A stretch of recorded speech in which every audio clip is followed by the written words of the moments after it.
Surprise, losers. Hey, you hit the gong. Why would you do that?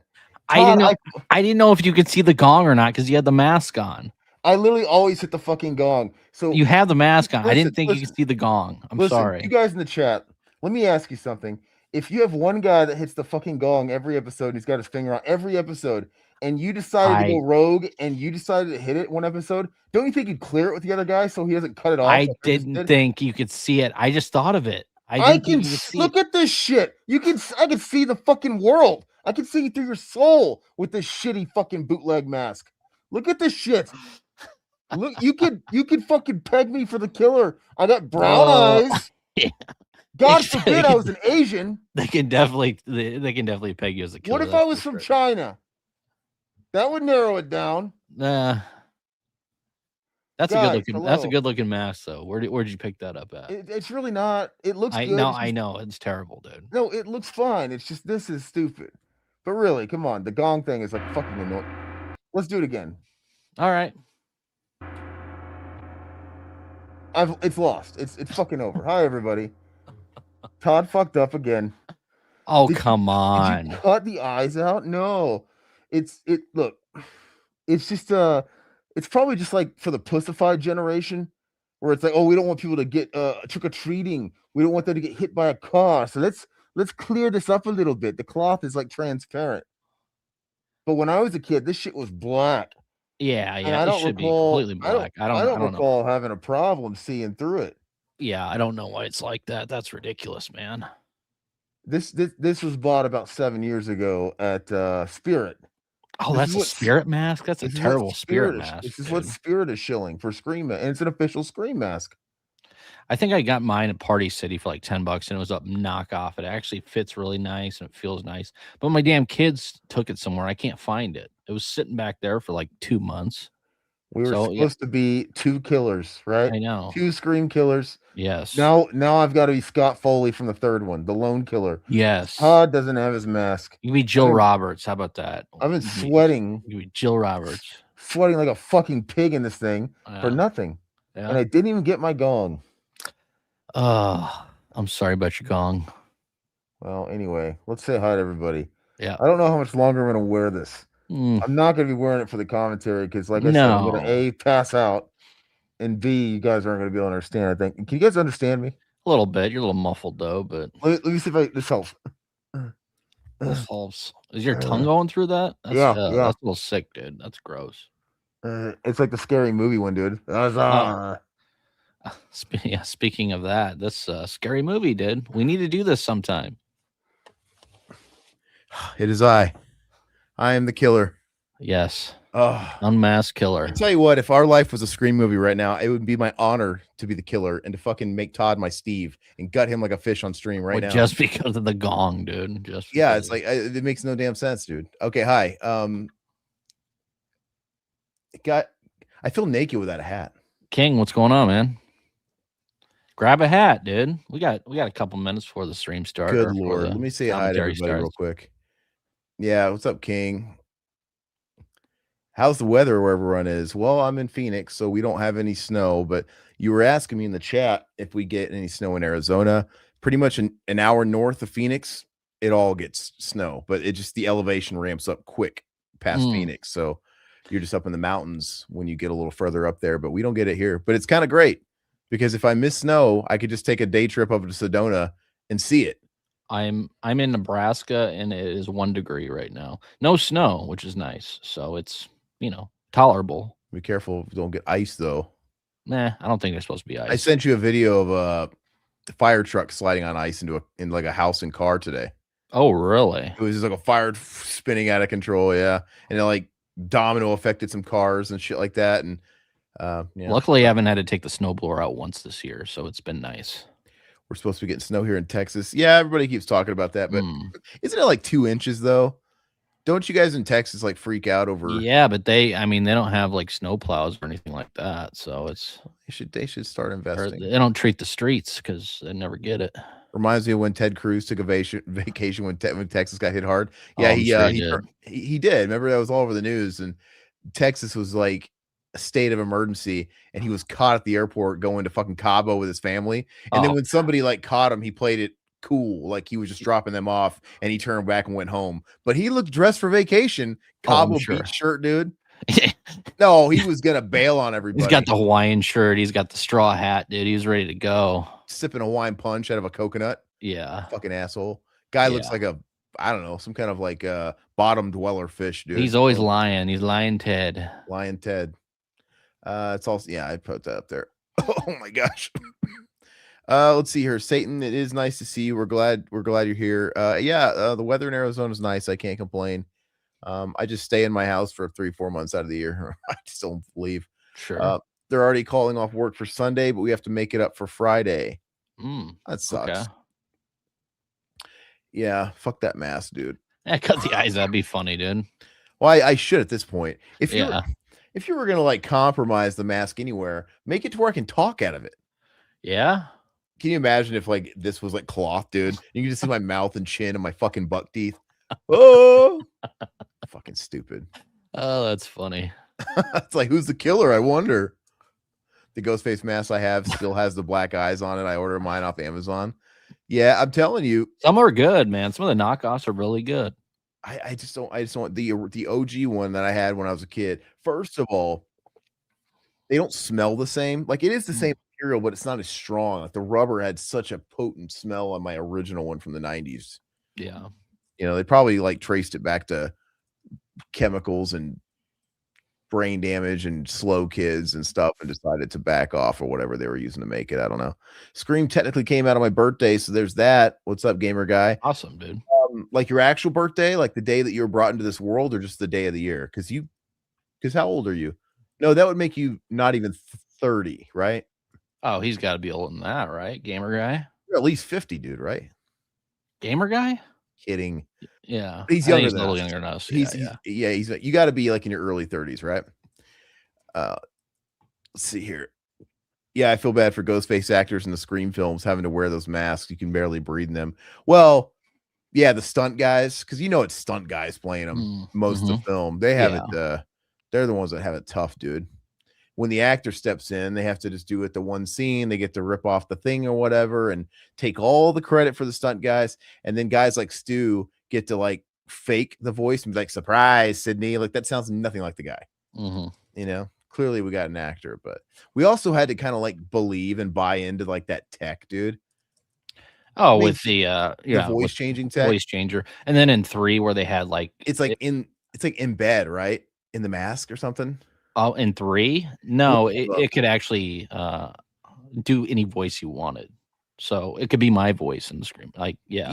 Now you could totally do that with AI. Yeah. Dude, now it's like I'm watching people post shit all the time where they're turning themselves into Will Smith and it's their voice. They're on camera, dude. You see A and B, like here's me, and then I could be OJ Simpson, dude, in camera too, and it's fucking world. I could be like, hi, Twitter world. Let's watch Scream. Be careful who you're talking to face to face, because Aaron could be a woman right now. You never know. Yeah, suck my dick.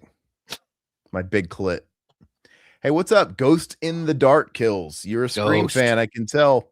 I love I think that skin is in the Mortal Kombat 1 with the devil horns. When did that actually make an appearance in? Was that 4? Where does the red one, does it actually make an appearance in the film? No, I don't remember 4. No, we are watching Scream, dude. Yeah. I thought you guys were watching Scream from the thumbnail. Yeah, we're gonna watch it. We just like to BS for a couple minutes before we get started and let people shovel in, and we got to say hellos and whatnot. And I had to ream Todd like I like to do. It's fun. Yeah, absolutely. I'm used to it. So but yeah, we're gonna be watching Scream in just a minute. I might take a little break to go grab something in 2 seconds. What's up, Gory Tiger? Gosh, dude, I still got this cough. You guys still have cough in your house? Here and there. Dude, I never really got it. The wife and kids got it, but I kind of out in that. It's like I've been hitting my mom's bong or something, dude. Nice. I haven't, but it's like I have. Sure. Racing, what's up? Well, my sister's jealous tonight. She even owns a pair of Ghostface pajamas. Awesome. Nice. Anything could be pajamas if you sleep in it. I mean, you could just sleep in a Ghostface costume. That's pajamas, They're pretty warm. I have a flesh pajama suit, dude. I sleep naked in the buff, dude.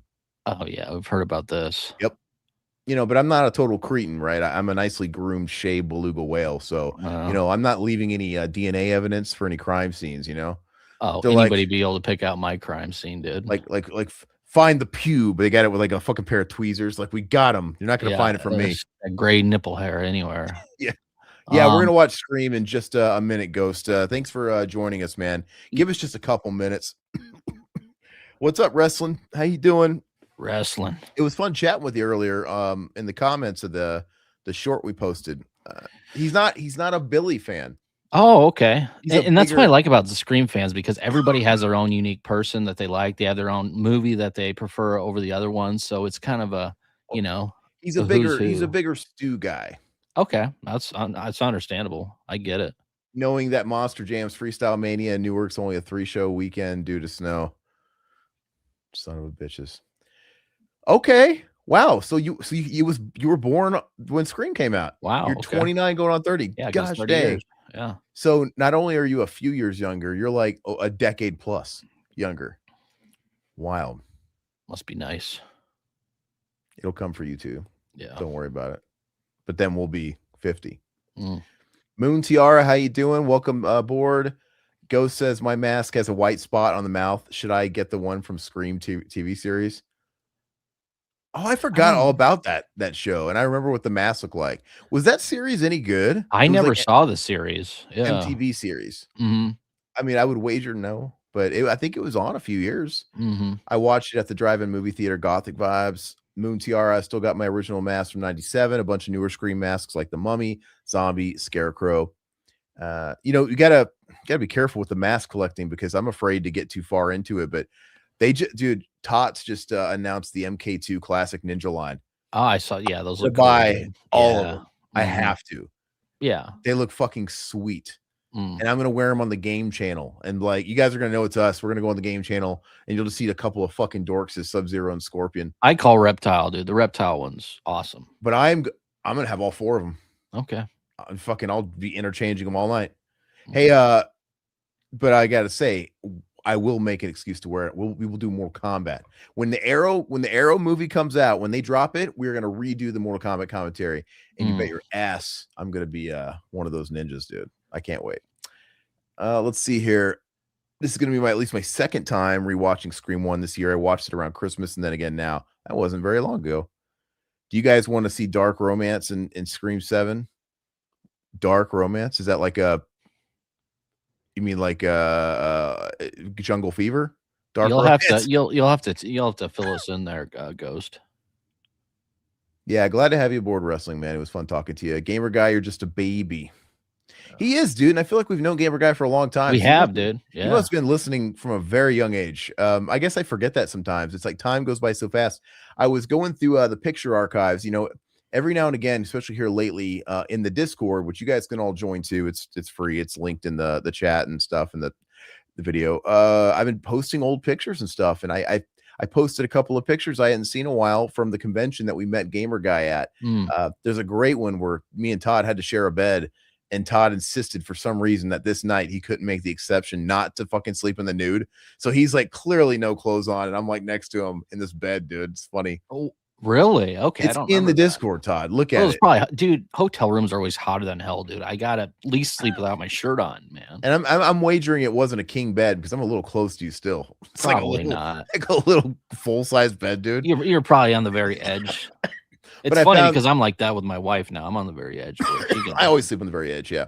Because my dog would just like take up the middle of the bed and stuff, because our dog sleeps with us. No, I found the picture of me and Skippy. I posted that.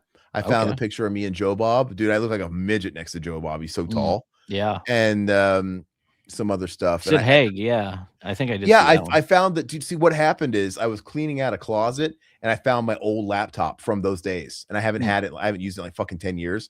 And it was the last laptop I had before I around that time. And I'm like, I wonder if there's shit in here I didn't get. Yeah, dude, there's like a treasure trove of pictures that I hadn't seen. And it pissed me off, because if you guys go in the Discord, you'll see I was always so frustrated. Like, Todd never bothered to take pictures and focus on me. It pissed me. You laugh, but it really frustrated me. It's like, I'm coming to these conventions too. Yeah. And I would take pictures of him, and I'm like, I take a lot of pride and getting good composition and good shots, dude. And like he would take his. And Well, like, you're always an iPhone guy. I'm an Android guy, so it's a little bit more difficult to actually to wait till it's in focus. No, I hold it and I hit the button, man. Yeah, you do fucking. I have so many pictures where I just look fucking like shit. Maybe technology's good. Maybe I can throw it through an AI filter and like make it look smooth. Oh, I'm sure you could. God, because he's dead now. Yeah. Sid Haig's dead now. It's unfortunate. R.I.P. I love Billy. He's hot. We all go a little dark past sometimes. Yes. We all go Billy's great. I didn't like Billy either, to be fair, as King. I always preferred Stu in Scream 1 and always felt it should have been Randy and Stu as the killers instead of Billy and Stu. Randy's a little... He was on the note. I think he would have been too easy. I don't know. No, it could have worked. Who would win in a fight, Megan or Ghostface? Didn't they turn Megan into like a superhero in the second movie? I never saw the second one, which I liked the first one, but everybody turned me off at the second one just talking about it. I'm like, eh. Here's the thing about Ghostface. It's always a different person. And at the end of the day, it's still just some twerpy teenager. Sometimes it's Emma Roberts. Sometimes it's an 80-pound, 4'8" little girl. Sometimes it's Kieran Culkin, dude. Rory Culkin. Well, sorry, Culkin. He was one of the Culkins. Rory has about as much tea as Emma. Like there's nothing. There's no threat. That's why 4 just. Oh man, I don't know. What I don't understand is for the most part, minus a couple of exceptions, nobody stands and fight. They just let this fucking guy come at him with a knife. I get it, a knife. Your first instinct might be to run, but dude, some of these guys are big dudes. Like clock the cops, dude. I mean, Dewey, for fuck's sake, will you be a man? Use your gun. Wrestling. Also, I want to know your guys' names because I want to make sure I know you guys better. Oh, I see. We usually have our names on here. Oh, sorry. Well, I used to put up my name on here, but now I have my IG handle. So you can follow us. You can follow us. Gooseflesh86 on IG, Riverman988 on IG. But my name's Aaron, and this is Riverman, aka I'm Todd. AKA Todd. Yeah. So it's nice to meet you guys. We'll be better about introducing ourselves. How about that? Yeah.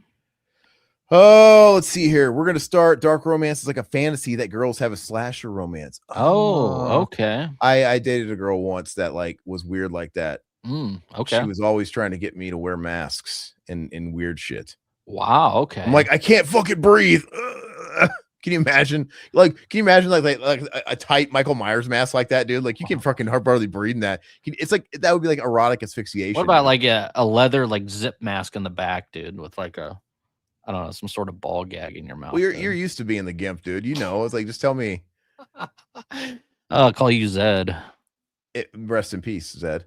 It will be like planes, trains, and automobiles. Is wearing t-shirts with logo and pictures is childish? What?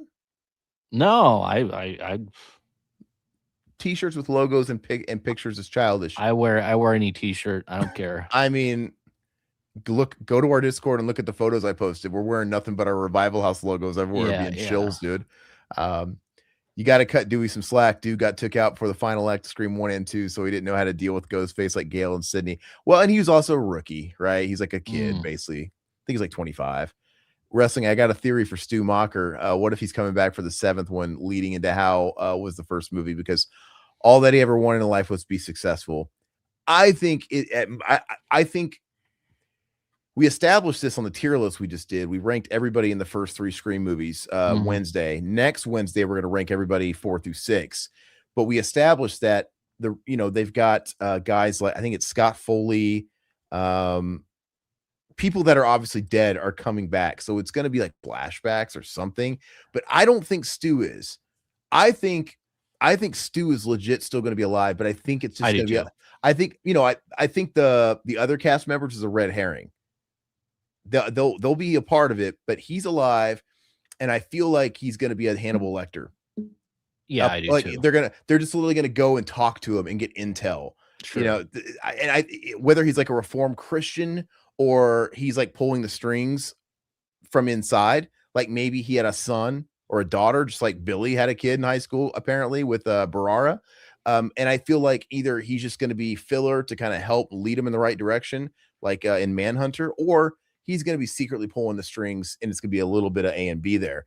But I think so. Like Ghostface mask, that was the most popular mask for girl fantasy. Oh, really? Had I known. Let's just say this would get me nowhere. Okay, so the wife wouldn't be into it. We'll talk about our wives. That's a little. You want me to dig deep there with you? No, it's good. YouTube is now, you can make AI pictures of Ghostface. Guys, I'm going to go grab something really fast. Yeah. We're going to get started. Todd's going to entertain you for 2 seconds. Go ahead. This is your opportunity to get Scream pulled up and get ready. Yes. Get it ready. We have ours going on Fandango. So it's on Paramount. I tried to find it in like archive.org. It's not on there. It's not like streaming anywhere because it's a Paramount title. So so grab your copy, throw it in if you have a physical copy. Go to Fandango, go to Paramount, hit pause at 0 seconds before the Dimension logo comes up. Real quick, I did watch 4 last night, which funny thing, I haven't seen 4 in a long time, and I didn't remember any of it. And I have to say, man, 4 is not great. It's probably my least favorite of any of them. I was very disappointed in 4. 4 has this look about it. It's kind of like a dreamlike look to it, especially the daytime scenes where it's kind of like I don't know, it's blown out. Like the image is blown out. It's just too bright. It just looks it's a weird looking movie. Oh, 4? Which I didn't dig at all. Like the first 3, I was talking to Aaron about this. They all have their unique look. 4's unique look is not a good look at all. So I was really disappointed in that and other things, which I'll probably talk about when we do the 4 through 6 on Wednesday. Yeah, so we're trying to celebrate Scream as much as we can leading up to the new film coming out. Yeah. So if you guys appreciate this, we'll do 2. I don't mind. We'll do 2 commentary. We'll do 3. We'll try and get as much in as we can. Or if you guys want us to prioritize other ones over other ones, we'll do that as well. But yeah, I like the way the first movie looks. The second one has a little bit more of a cinema looking quality to it. It looks a little grainier. I don't know what it is. They all look very different. And yeah, 4's got that weird dreamlike haze going on there. But we're gonna go ahead and let's get going. Where is this comment that I got highlighted? Okay, hopefully you guys had time to get it pulled up because I'm ready to go. We're gonna go in 3, 2, 1, play. All right, so I'm watching my digital copy of my 4K, which by the way, it's like if you missed out on the steelbook of this, they're redoing it. They keep putting out Scream like a million times, dude. I don't even think they've given us 3 or 4 on 4K. I feel like we just got the first 2, maybe 3. Maybe 3. I believe the first 3 have been out on 4K. Really? I know. Yeah. Okay, maybe not 4. Yeah. But yet we need the first one like a million times redone. Well, I don't have the 4K of that. I still have the 3-pack Blu-ray of 1, 2, and 3. So I don't know. The 4K I'm sure looks even better, but yeah, I mean the Blu-ray itself looks pretty solid as well. So what's up, Ghost? I have work tomorrow, so if I get sleep, I'll watch it tomorrow, though. But I can stay up and watch like 10 minutes. No problem. We appreciate you jumping on. And yeah, you can always watch it in post. Yep. So we're watching the classic intro scene. This is, without saying, the best in the series. To me, this is the only one that's like essential own. I think the second one's great. I like the second one more than Todd, I guess. Todd's always kind of like naysaid it. I'm like, I think it's as good as a sequel can be, you know. This is one of the best opening sequences in horror, film history. It's one of the best ever. It's after you saw this first, 5-10 minutes, you're just like blown away. I remember the first time I saw it, I was like, oh my God. I'm like, I fell in love with it just then. I'm like, okay, this movie is amazing after the first 10 minutes. So it totally caught me off guard and so iconic.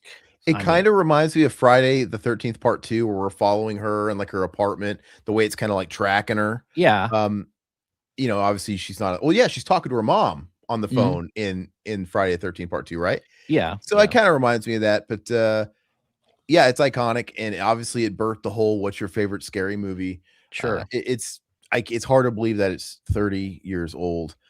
Satan, big star gets killed in the beginning, and that in itself you could tell was a homage to Janet Leigh in Psycho, because they did the same thing. She was the marquee star at the time. It wasn't Anthony Perkins.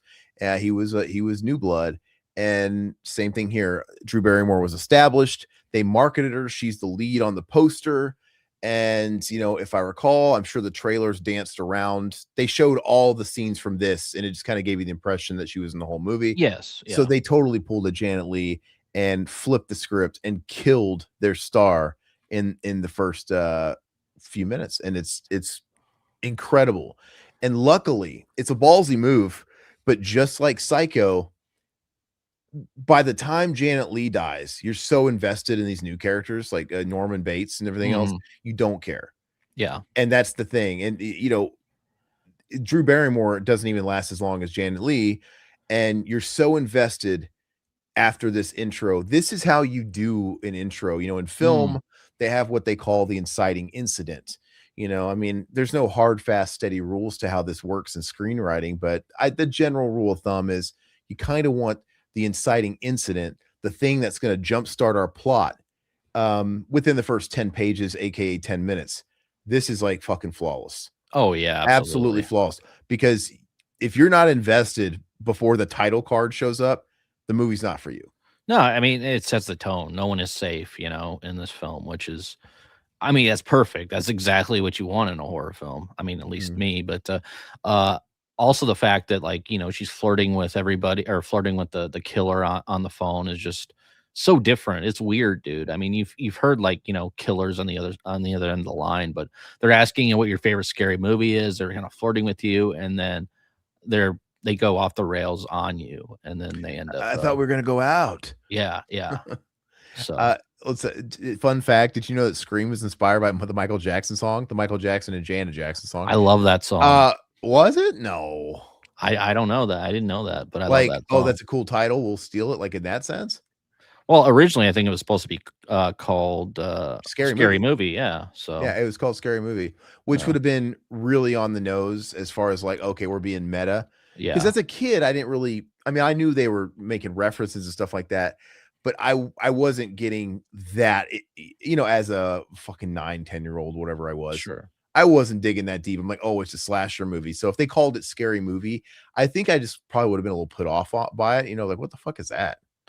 But wait, what's up, Alex Grogan 6656? How are you doing tonight? What's up, Alex? Has everyone seen the Legacy 2026 Scream 7 teaser trailer? I have not.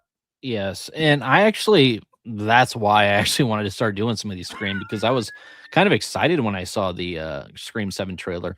Scream 6 was fine, Scream 5 was fine, but the 7, I was like, wow. I mean, this looks interesting. It's getting me back into the Scream mode. So I don't know. What do you all think about the new trailer? I'll tell you what I think about this house. It's 90s as fuck, dude. I love I love the 90s console TV she's got. Oh, absolutely. Just the way houses and the interiors of houses were. Now everything's really boring and very what's the word? Just no absolutely character. Yeah, there's no character. And God, what is the fucking word I'm looking for? I can't think of it. But yeah, I miss color. I miss house plants. Yeah. I miss dare I say it, wallpaper? Wood grain. Oh yeah, God, wood grain. Everything wood grain. God, if you didn't grow up having a wood grain panel station wagon, oh yeah, did you even live? Exactly. Probably, but you know, we had one that didn't have a muffler. It was embarrassing. And like, we were driving one like way past the time that anybody had them, dude, and ours didn't have a muffler, so everybody heard us coming a million miles away. Oh yeah, we did that with my buddy's mom too. Be like, oh, Pat's coming. We could hear the muffler. Yeah. Let's see here. Gonna say this while it's on my mind, but I love seeing all the new people in the chat. For years, it was just me, Adrian, and Plemke. I appreciate that. Like, thank you very much, Miss Lippy. You forgot my blue duck. Yeah. Goes to the darkest. Thank you very much, Miss Lippy. You forgot your whatever. Of course, Drew Barrymore was originally cast as Sidney Prescott. But they basically wanted to shock the audience with having her killed. So did they have somebody to play Casey already or no? It was probably very early on. Probably not. You know, it might have even been one of those things where they offered it to her and maybe it probably didn't get very far. They probably didn't do a whole bunch of other casting around it. I don't understand why Quentin hates Matthew. He's an underrated actor. Well, here's the thing about Quentin. He's autistic. I just think he's autistic and he has no filter and he really says what's on his mind. He lets his gums flap and that's kind of it. Well, I love how I kind of agree with him because I don't think he's a great actor by any means. I mean, he's fine. And he's great in this, but what else has he done, honestly? Hey, he had a recurring role in Bosch. Oh, okay. I love me some Bosch. What did he play? Did he play Stu in Bosch too? He played an undercover agent cop. Yeah. Oh, okay. Okay. Yeah. He's good at playing Shaggy, dude. Oh God. See. But I love this scene, dude. Oh yeah, the gore in this when Steve got gutted.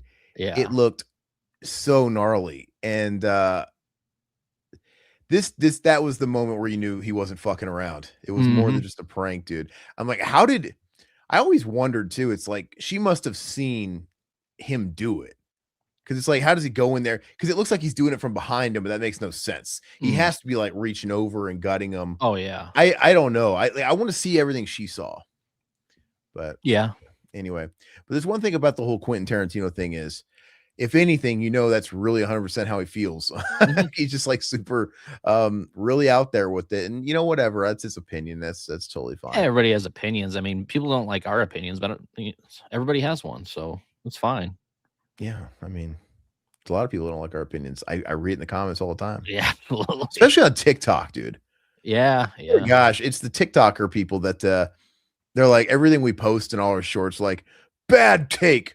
Bad takes, bad form, bad form, Peter. Yeah, and I'm like, we got absolutely lambasted when we posted our short on our we were talking about the substance, how we were just talking about how much it took from The Shining as far as like a lot of shots, like a lot of nods, and everybody's like bad form. This is nothing like The fucking Shining. I'm like, that's not what he said, dick. Yeah. We didn't say the movie was like The Shining. We just said they took a lot of shots from The Shining. So, but people are passionate, and I love it. It's fine.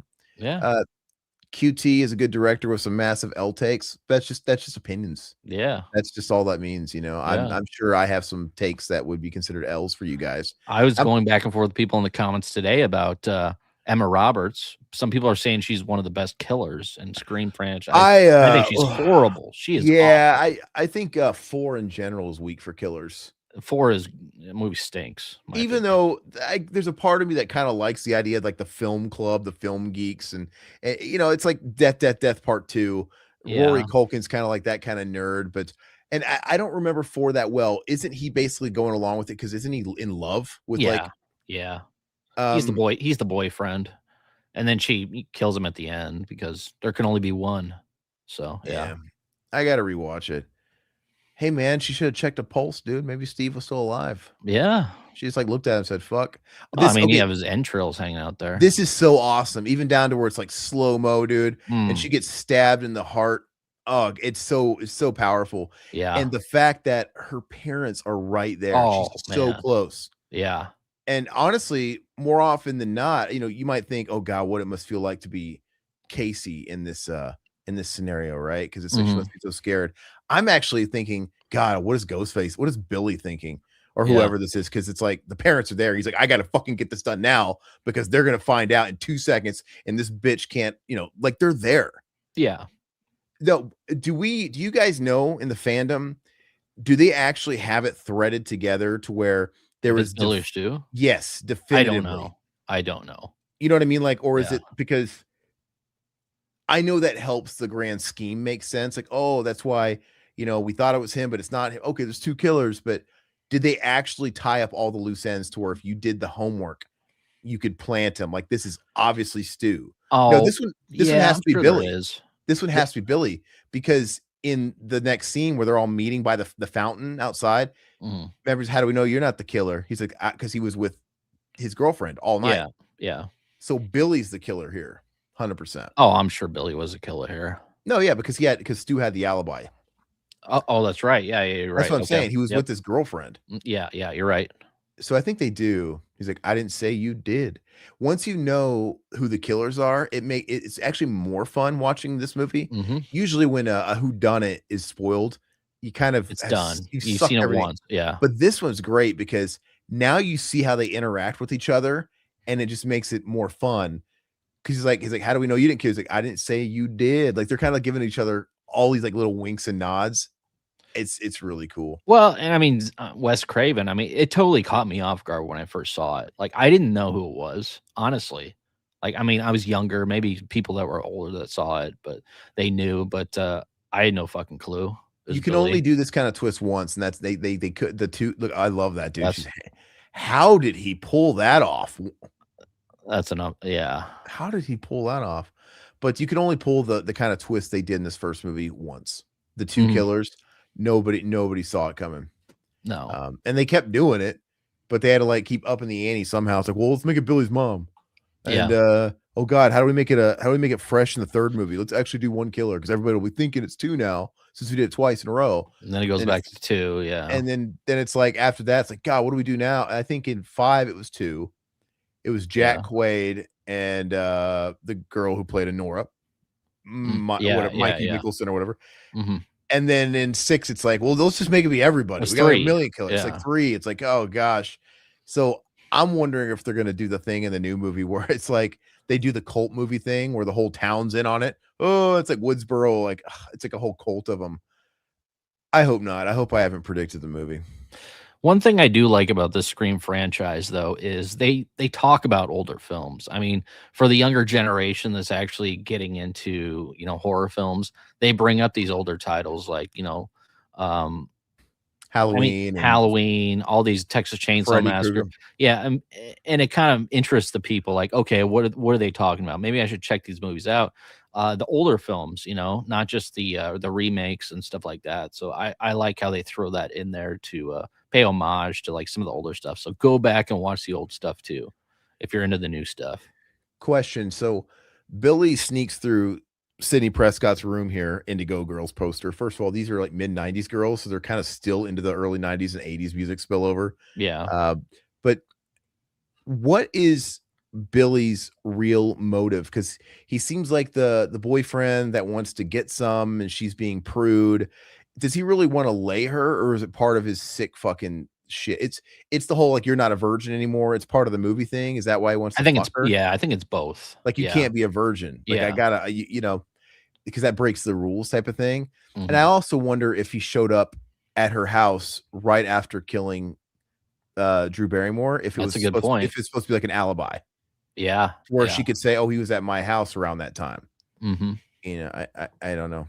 Sheriff, I didn't kill anybody. I always thought it was weird how he says that. I didn't kill anybody. Oh, yeah. Body, Minnesota. It's Skeet Ulrich. I mean, he's doing cons, right? I mean, he's been doing them the past couple of years, and I mean, he'd be cool to meet, dude. I'd like to meet him. Yeah, would you suck his dick? No. Oh, okay. He's like 60, guys. Well, I wouldn't suck anybody's dick. What the hell are you talking about, dude? That's not what you told me off camera. No, shut up. They don't call him Skeet for nothing, dude. He's breaking the over the clothes rule. Yeah, she's like, "Would you settle for a PG-13 relationship?" And then she flashes him off camera. And that's why I love the Scary Movie one when you see like the was it the orangutan? Yeah. Or but was it part 2 where you see the giant bush? What was that? The part 1 or 2? Yeah, I can't remember. Yeah, David Arquette is great in the Scream movies. Well, I you know, we were talking about this when we were ranking the 1 through 3 characters. I think there's diminishing returns with Dewey's character.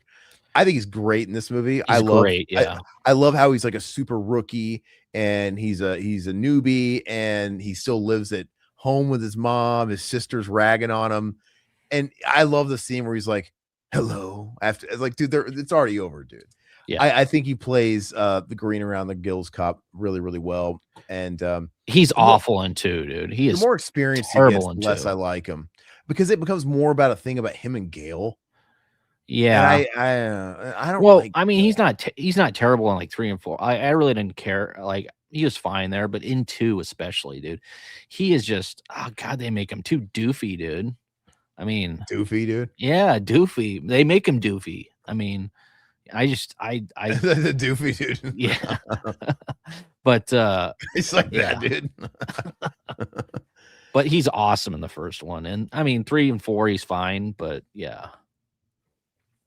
I love the way this movie looks. It's peak 90s. Like, you know, the way this movie looks, it just defines how they were doing color grading in the 90s. Yep. What they were filming on in the 90s, just like how when we crossed over into the 2000s, everybody was obsessed with shaky cam and like brownish looking fucking color grading. It just looked ugly. And but I really like this time period.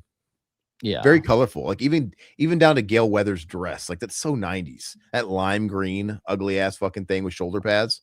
Oh yeah, absolutely. And I mean her attire is pretty iconic in like the Scream community where what she dresses like. And she is a good dresser, I'll give her that. Yeah, I'm not a huge fan of Gale Weathers. I know she plays like a sleazebag, and maybe that's fitting, but it just gets a little old, I guess. Everybody's good in this movie. That's what I'll say. I like everybody in this movie. Tatum's my favorite. I love Tatum. Yeah. I always had a thing for Rose McGowan back then, so that's probably why, but she hit a wall, let me tell you. Well, I mean, shaved her head, dude. Well, she became Sinead O'Connor. I mean, like basically. Nothing compares. Yeah. This even reminds me of like Nightmare on Elm Street, just like the absolutely. You know, she reminds me of like a Heather Langenkamp, the way she's positioned there. But so the cops are questioning everybody in school. They're trying to get intel on Drew Barrymore's character, and they're trying to figure out who did it. That would be scary as shit, dude. I mean, I guess if you didn't do anything, you didn't do anything. But can you imagine, like, if that happened in our school growing up, and everybody got pulled in the office, dude, and questioned by the cops? You know, I don't think anybody was ever. I don't want to say that word. I think that's like a bad word on YouTube. I don't even want to say the M word. I don't think anybody was ever intentionally unalived by another. Oh yeah. There's a lot of people that unalive themselves because unfortunately that's a thing with teenagers. Yeah. And I remember, sadly, nobody gave a shit. It was like depressing, dude. They'd have like they'd go on the intercom in the morning, like first period, like, oh, we'd announced that we lost our beloved student or whatever. And I used to watch, and it was usually like somebody that had like no friends and they were like a shadow kid or whatever. And I literally would watch as soon as those like things ended, people just went back to working on what they're working. I'm like, God, this is depressing. Yeah. Like nobody can have nobody can even like, even if you know him, like, gosh, did you know him? That's so sad. Like, gosh, what? Well, I think they used to announce it over the intercom saying like such and such, That's what I just said. Yeah. I just said that in first period. They would usually do it on first period. Okay. And of course, people would like listen. As soon as the announcement would end, it was like it never happened. Yeah. And it was just kind of a downer. So this is where we meet kind of the crew. This is the clique. You know, very 90s clique. I don't really buy necessarily all these people hanging out with each other because I do. I think they're all pretty they fit well together, I think. It's clear Billy and Stu are obsessed with movies. Yeah. But I think they make it a point to let Randy be the only one that's showing that he's into movies. Like maybe they all know they're into geeky movies. Like I don't think they're closeted horror movie freaks or whatever. You would think they would show that. You'd think they've probably been into it their whole lives. And before he decided to, become a killer. Yeah. That their friends knew they were into the stuff. Yeah. So I think for the sake of the narrative and for the audience, they don't want us to see that side of them because then it would be because they want us to have the scent on Randy for that reason. Yes. And but since we don't know that, Billy just looks like a preppy, like a rich kid. They're all rich, dude. They live in nice houses, but he looks like a popular kid, rich kid preppy. Stu's dressed like a fucking rich kid preppy with his like sweater, dude. So 90s Dave Matthews looking shit. Yeah. And I mean, Rose McGowan, I guess to me, she looks like she would be a cheerleader. I don't know, cheerleader, like kind of an alt type of girl, maybe grunge-ish. I mean, from the 90s. And Sidney looks like the bookworm, the one that's going to get like a scholarship or whatever. And so none of them come off like Randy. So it makes me wonder, why are they hanging out with Randy?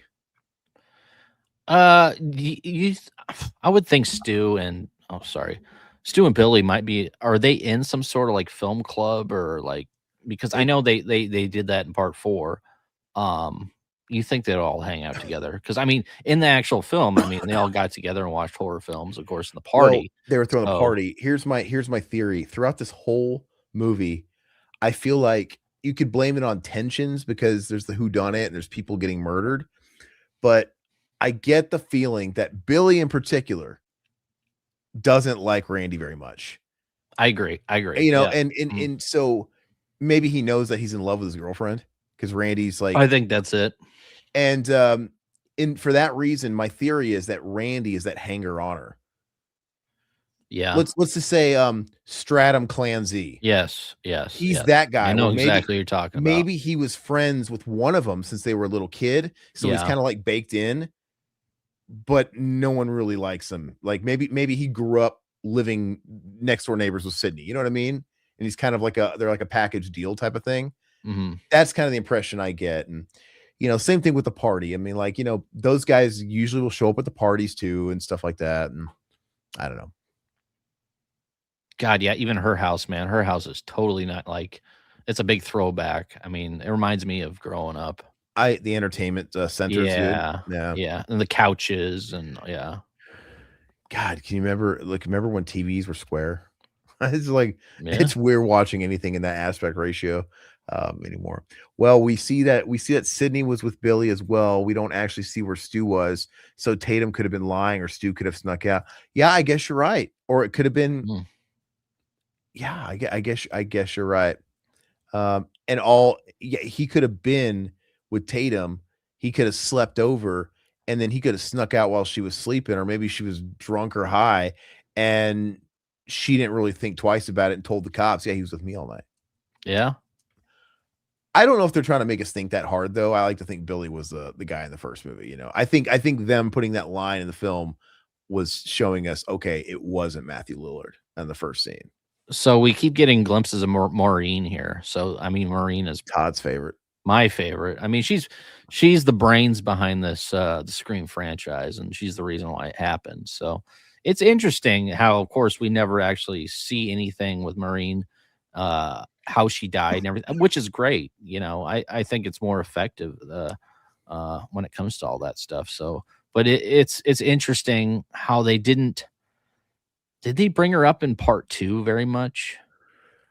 I mean, she's always a presence.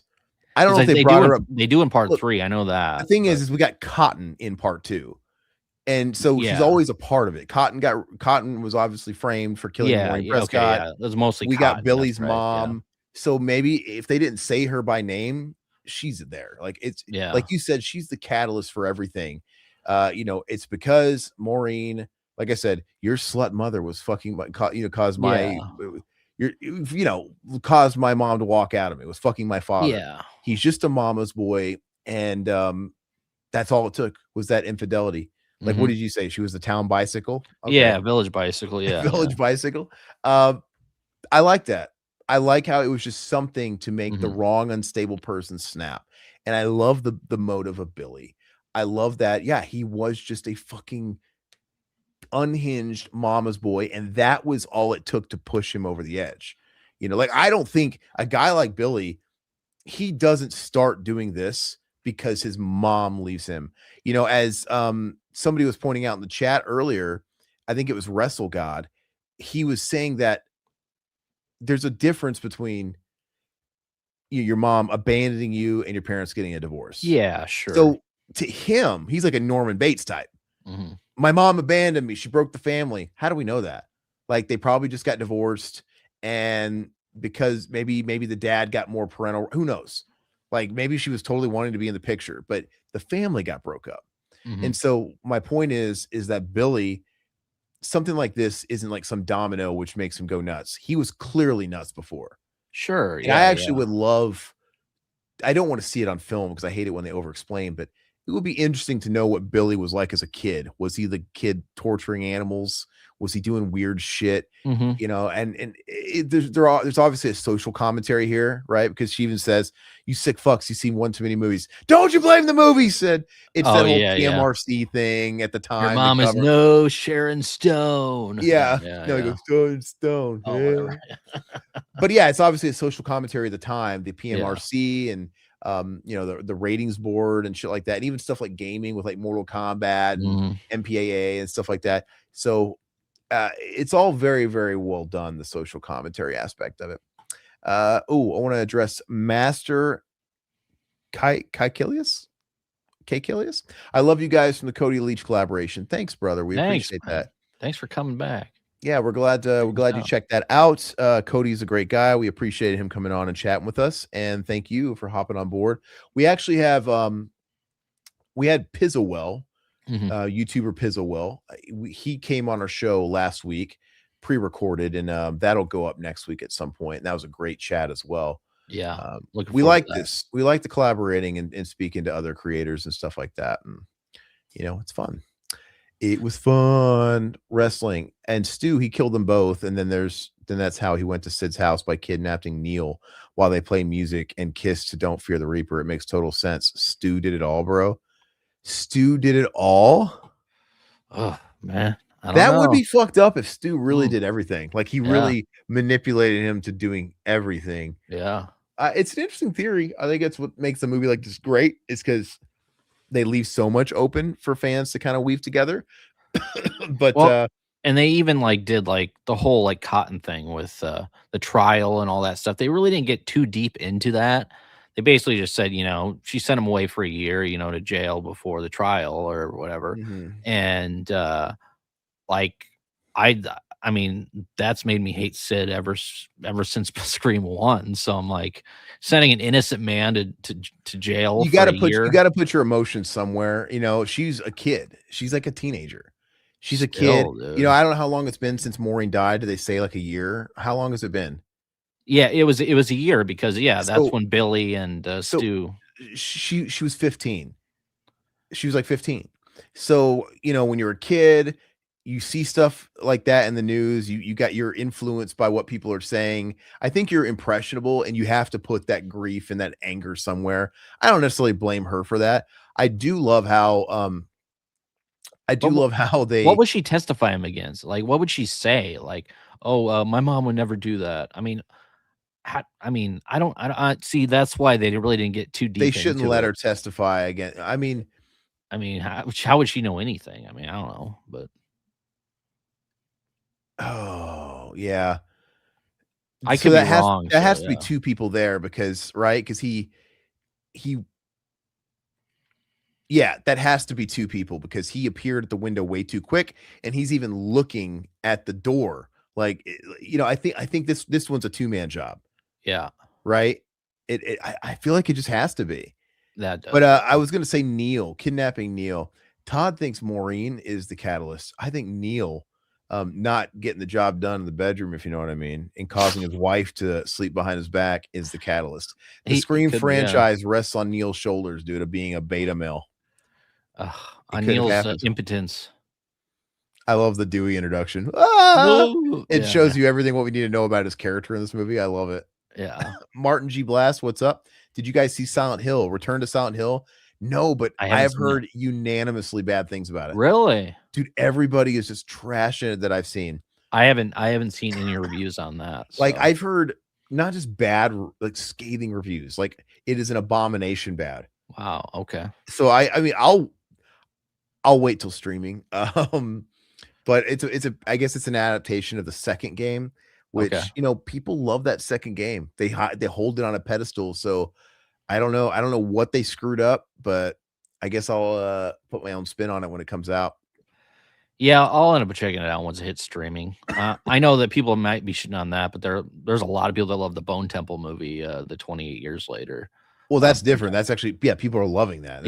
So it's versus somebody. Yeah, the other one's the other way around. No, that's what I'm saying. It's not even just critics, dude. I'm seeing people that have seen it today. Oh, really? They started showing it last night at midnight. Oh, okay. My fucking timeline is blowing up. Oh, with people. I literally have a guy that I follow. He's like, I don't like the trash movies or creators. I usually stray away from that, but I kind of can't hold my breath on this one. This was a fucking abomination. Wow. So I'm seeing a lot of that. I'll hold my reservations, but I will say that with the game adaptations, it's a fickle, weird thing because what you're doing is you're making film adaptations of games that are heavily influenced by films, and it's just not translating right. So Silent Hill 2 is heavily influenced by David Lynch. Yeah. Silent Hill is like Twin Peaks and all that shit. So, you know, if you reverse engineer it, the film would be like a Twin Peaks thing or whatever, or David Lynch. But now they're like trying to, I don't know. You can adapt, you can do it from movie to video game, but it's hard going back from video game to movie. It doesn't work. And people kind of keep trying to do these games justice. People used to bitch all the time when they would have like the Super Mario Brothers movie. It's like, it's nothing like Mario Brothers. Well, Bob Hoskins and Koopa's a human and Dennis Hopper. And but then they went too far, and it's like, okay, you look at that new Mortal Kombat movie that's coming out, it looks like the game, but that's not a good thing. It's like, I can just play the game. I don't want to watch this. I said it before, I've said it a million times, and I will keep saying it till I'm blue in the face. They should stand apart. Mortal Kombat 95 is the best adaptation because it stood on its own. It honored the story it was telling. It didn't overdo it. It was very, very, very faithful to the original game. And like I said, they didn't bloat it, but they made it look cinematic. It's supposed to be a movie. Like the characters didn't look exactly like their game counterparts. You know, they had their own cinematic feel to it. I think that's it. But yet you knew who they were. It's like, no, Sub-Zero doesn't look like this in the game, but we know that's Sub-Zero. Yeah. Goro definitely doesn't look like that in the game, but we know that's Goro. And Shang Tsung doesn't look like that in the first game, but we know that Shang Tsung, you know, Cary Tagawa still embodied the role. You could bitch about Raiden and Christopher Lambert, but you know what? It was cinema, baby. That's the cinematic version of Raiden. He was whitewashed, I guess, but yeah, I just don't I don't get it. But my point to that was is Silent Hill 2.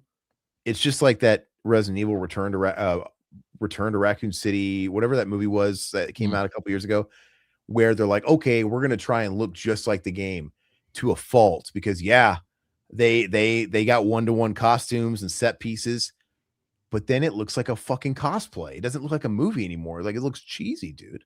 Yeah. Anyway, we got Gail Weathers here trying to get the scoop. This was Billy's prime suspect number one. They found him on the scene. He had the phone. We see Billy's dad very briefly here. Billy's dad looks like an asshole. He doesn't look like well, I wouldn't be happy either, dude. Yeah, I mean, your son's getting in trouble. Absolutely. You know. And we established Tatum is the sibling to now wait, what do they call the mask in this? It's got a label. Do they show it? Father Death. Yeah. Okay. Yeah, I don't remember it as Father Death back in the day. Crying Ghost, like I think we were talking about earlier. Crying Ghost, Weeping Ghost, something like that. Yeah. Yeah. So Dewey, if you guys have seen Broken Arrow, they reused the main theme of Broken Arrow for Stewie's theme music in this. The exact, they just copy and pasted it, both Miramax films, and I think it's interesting that happens more than I think people realize, where they'll like reuse soundtrack stuff. Yeah. But it's interesting. Are they going to do the same thing with Billy like in Scream 5 and 6? You mean with Stu and he's like a fucking phantom and he's staring at his demented offspring in the mirror? Oh, the flashback mirror sequences. In theory, I don't mind the idea. It was a clever way of trying to bring back Billy. And I kind of liked how I don't think they use like CGI de-aging effects. They literally just use old school makeup on him. It looked like he's wearing a shit ton of makeup. I didn't mind it in theory. Whether or not you think it was executed in a corny way or not, I don't know. What I'm curious is people in the chat. I mean, are you fans of 5 and 6? I mean, there's aspects of 5 and 6 I think are pretty good, and the other ones I really don't care for. So I really don't know what people love those or not. So I think they do. I just hate the characters in 5 and 6. Yeah. I'm just not a fan of really any of them. Let's see. Scream 3 has an underrated shocking killer reveal. The fact that Roman was revealed as Sidney's half brother behind all these events happening to Sidney. I mean, yeah, it's yet again tied to Sidney in the affair. Yeah. It's like, are we done yet? It's like, how much could they milk that? So yeah. So what Maureen, after when she abandoned, or she was sleeping with Billy's dad, She ends up leaving the family and moving to California, or they're in California, but going to Hollywood and sleeping with this producer, right? And then having a kid, which is the half brother, Roman, right? Roman, yeah. And then all that shit happened in Scream 3. So Question, I don't know. Those are very old school. You remember those beds like with the posts, dude? Oh yeah. My grandma had one. The one that had a rubber feet with lotion. What was the point of that? The posts? I don't know. I would decorative hit your ankles on them, dude. Yeah. I don't know. But yeah, I got bad memories. Those beds with posts, dude, and rubbing my grandma's feet, dude. Face first into the post, dude. Oh. Yeah. I was gonna ask you. Yeah, I think it's all very calculated. I kind of feel like when they nabbed Billy, both Stu and Billy were both there, and yeah, this is them just throwing everybody through a fucking loop. I think it was intended for Billy to get caught. Hello. Oh, so yeah. They probably, I know they explain it probably in a throwaway line at the end of 2, but where is Billy's mom right now during these events? That's a good question. Chat, does anybody know where is she supposed to be at now? And I know this is all happening like super fast and stuff. So even if she was like away on vacation or something for a week, all this could have happened without her. She abandoned him. She left. She really did leave. She really did leave. Yeah. I wonder why Billy just didn't go with his mom then. He doesn't look, he fucking unalived Maureen. He clearly isn't doing that to his dad.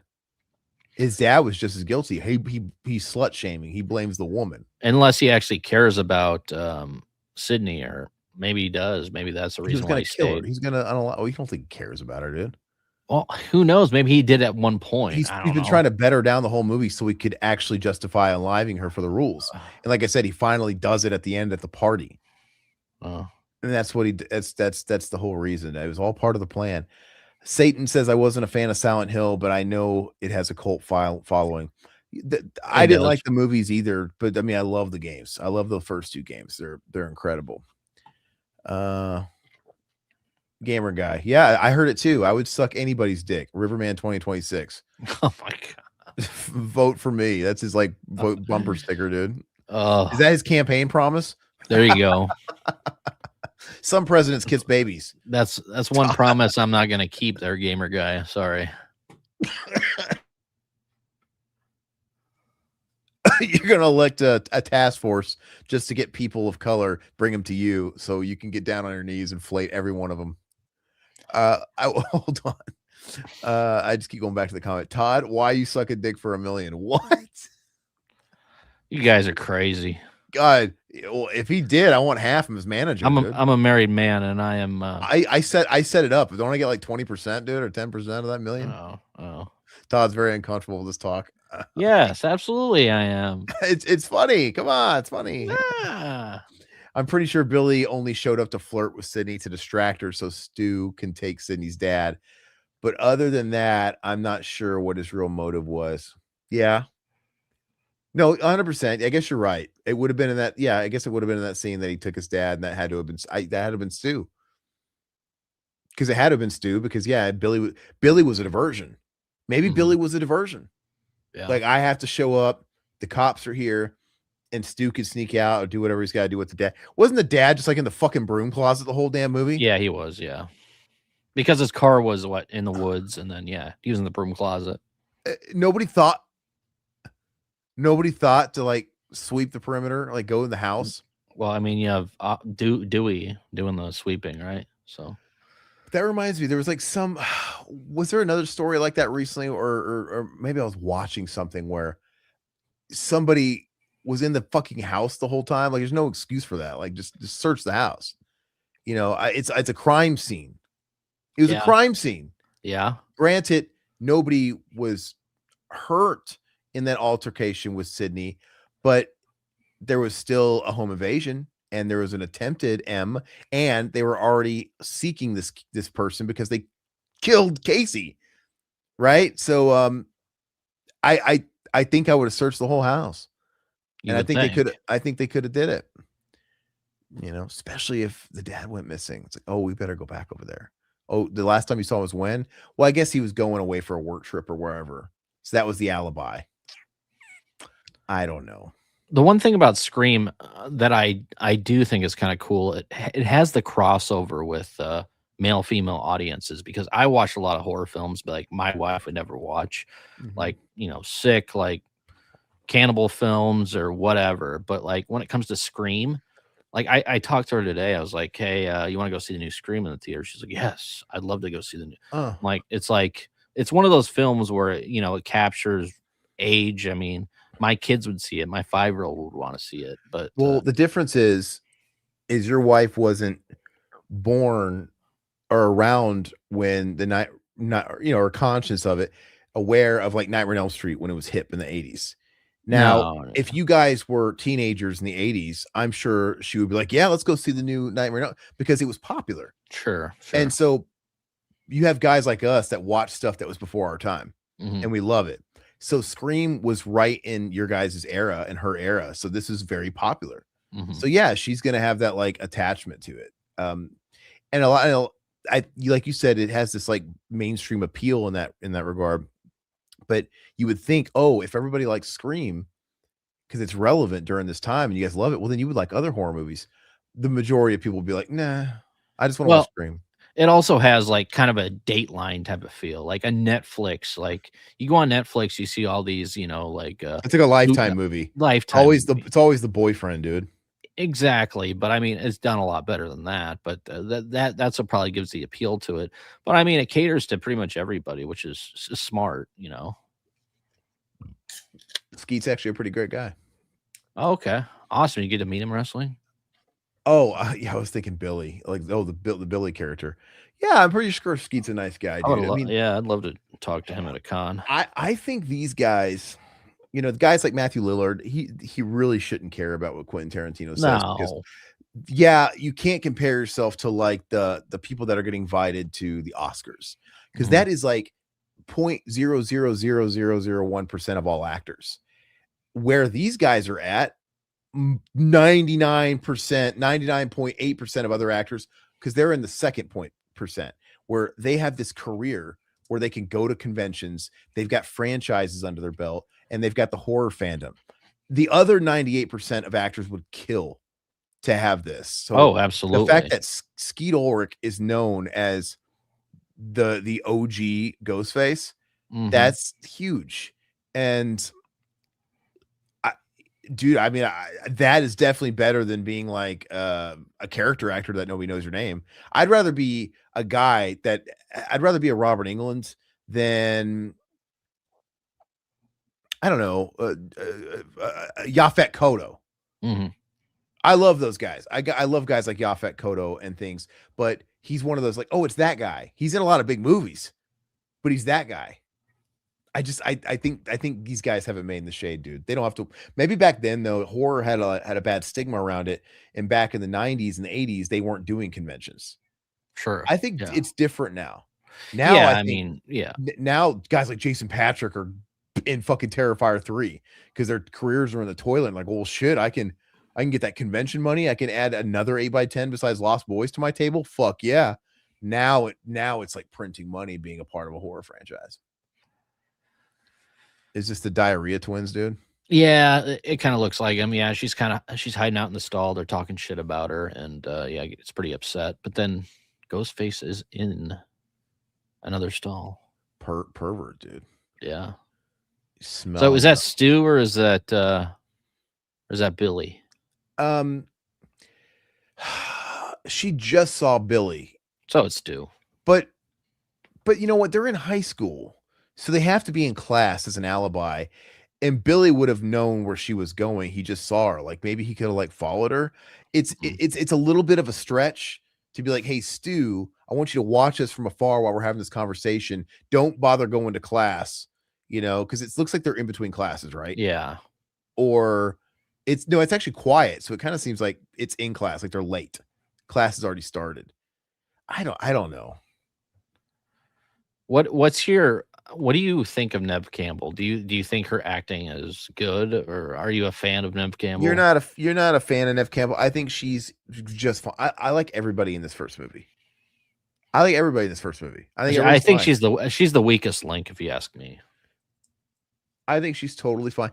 She's lucky that she was on Party of Five at the time. That's why she got this role. I used to watch Party of Five too, but yeah, it doesn't surprise me.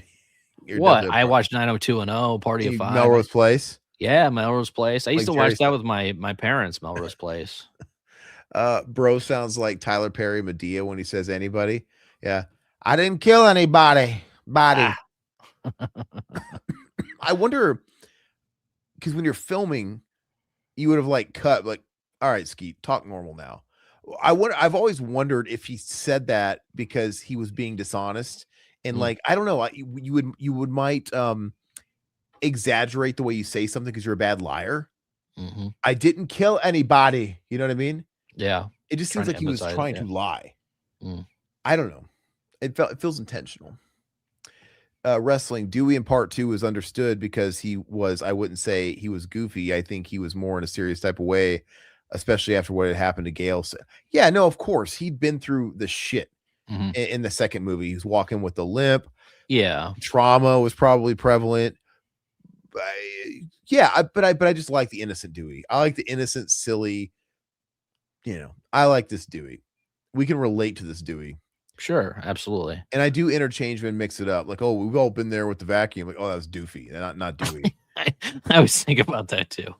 I love the picture of both of them at a con, dude. David Arquette's taking a picture with Doofy, and Doofy goss there dressed up for the photo ops with the crooked mustache. I think he takes the vacuum. Yeah, he takes. Yeah, he's all, and he's like took a picture with David Arquette, dude. I love that, dude. I'd love to get a photo op with them, man. That'd be hysterical. And they did the Kaiser Soze ending, right? Like it was Doofy, but he was like normal. It's so funny. Isn't it funny how Scary Movie lampooned movies that weren't scary? It's like, oh, that's not even a scary movie. Yeah. No, they did it perfectly, man. I love Scary Movie. King, the downgrade of Gale's appearance happened in Scream 3 with that haircut. That was the biggest travesty. That was Ghostface's worst victim was one he didn't get. It was that hairline, dude. Well, David Arquette, I guess, talked her into doing that because it reminded them of like some like old actress, like a great actress who had like bangs, and he talked her into it, and she's been getting shit ever since that. Yeah, we're talking about Hepburn, Katharine Hepburn, Somebody, like they would have that bangs look, but she went way too far, dude. Pull it off. She looked like Mia Farrow, dude, and like like it looked bad. Yeah, it was terrible, man. I'm sorry if I was the director and she came on set like that. I'm like, you son of a bitch, you're gonna make me put a wig on your ass because that's what we're doing, because we're not letting you go out with that. Well, she looked good in the first two. I mean, her hair looked great. I mean, even the highlights in the second one, I thought, but the third one is terrible too. And it really shows you how much a hairstyle makes or breaks somebody. Yeah, because like I've seen some people that are like, for example, I watched the Santa. I don't know. I'm going to this reference. Watch the Santa Claus, Scott Calvin's ex, and she's got that short '90s haircut, like almost like a boy haircut with short bangs. I'm like, But in the second movie, she grew her hair out long. I'm like, oh, she looks like a female. She's kind of hot. Dude, the hair is everything sometimes. I would know because I don't have any. It's not the same for guys. Let's see. 90s fashion is making a comeback. Is it? Yes, dude. It's huge. It's crazy to me. I see people wearing Jinko jeans now, dude. Well, no, I know. If anybody's got Jinko jeans in their closet, those have been going for a mint for a few years now. Sell them on like Depop or eBay. Yeah, they're wearing baggy cargo pants. They're wearing khakis. Dude, the 90s fashion is back. Because to them, it's retro chic. It always comes back every 20 years. Like, oh, God, well, I mean, you're ready. Don't you still have like all your cargos and storage, dude? No, I burned all those. I do all jeans now. 501s is all I wear. Is 501s the classic? Just the classic, regular? Classic Levi, yeah. I like the boot cut. Yeah. Master, as long as she doesn't have bangs. We'll see what she looks like. Did they show Gale in the new trailer for 7, the teaser? I don't remember. I don't think so. I don't remember. She should bring him back. That'd be funny if she just has the throwback haircut. Oh, dude, hysterical. Her and the blowfish lips, dude. No, she took all the filler shit out. Yeah. Okay, I love, dude. We gotta pay homage and watch Henry Winkler get it. Oh God, I love Henry Winkler. Is so awesome. Yeah. Son of a bitch. What'd you call me? Not you, Fred. Brilliant, dude. I brilliantly obvious too. And I always wondered, it's like, if Michael Myers and all these horror movies they reference exist in this universe, doesn't Freddy Krueger also exist in this universe? Because he does. Because is that the one with the guy with knives for fingers? Yeah. So we know Krueger exists. So if I was the principal, I'd be like, why'd you come to fucking work, Fred, dressed like Freddy Krueger? Right? It's kind of weird. But this is the best kill. This is my favorite kill in the whole movie. It's horrible. It's horrible when he gets killed. Yeah. He scares himself, dude. Henry Winkler's a great actor, dude. They shouldn't have killed him off so early, man. Dude, why'd he go, ooh? Yeah. Ooh. It's so funny. The mask on. But when he gets stabbed, it's like, I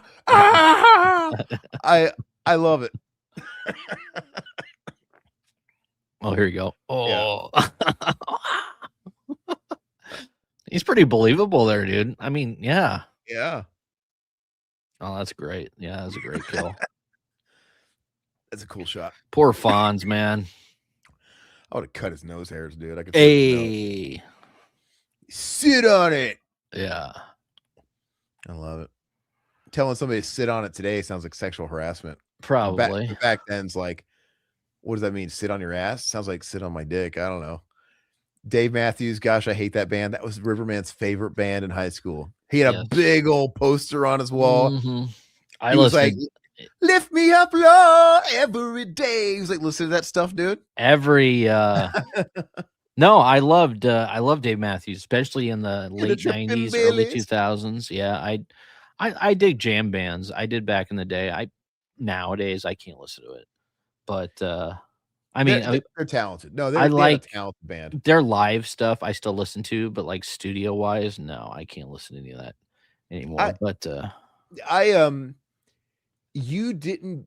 I didn't latch on to your music as much as you latched onto my music, but I did get into Dave Matthews Band. Like still, those old albums, there's good songs on them. Yeah, absolutely. There's some really good songs on them. It's not my thing. I don't really care to see them live or any of that stuff, but well, it's the type of band where I've listened to them so much when I was younger. I don't want to listen to them. It's just kind of like Pearl Jam. I don't want to listen to them anymore because I listened to them so much. What do you think about Boyd Tinsley and that whole controversy? Do you even know about it?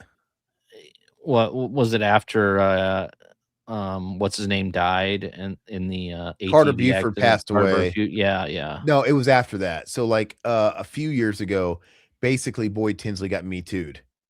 Oh, he did. Okay. Because he got accused of getting frisky with a young boy, man. Like, Boyd Tinsley, like the Boyd Tinsley. He is a great fiddle player, dude. Fiddle player, man. He's phenomenal. Yeah.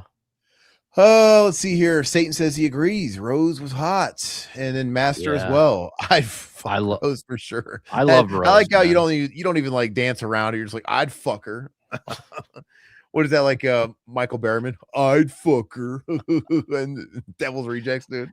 No, she's great looking in this, and of course Grindhouse, she was great in that as well. But hey, what's up? Is that Donnie or Danny Stars? Donnie Stars is a cool name, dude. It sounds like a porn name.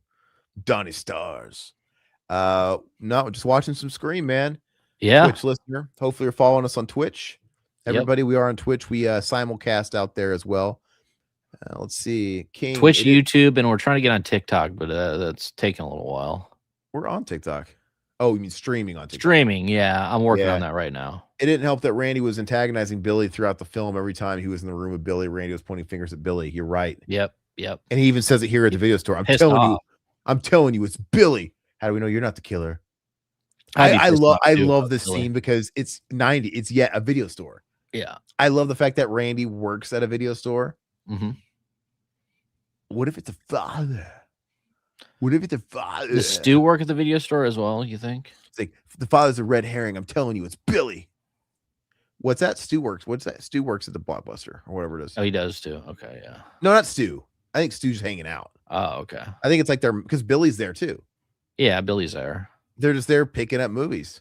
Yeah, it's obviously a total Blockbuster. But it's part of it being brilliant too, is the fact that well, actually, does he does work there, right? He's not there just shopping, right?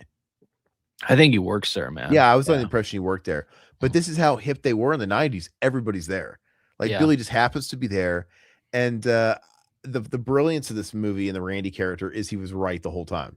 There's a very simple formula. He's all he knew what was up. Like they are following the formula. They're fucked up. They're following the movie formula. And Randy is trying to tell everybody, hey, there's a formula to how this shit works.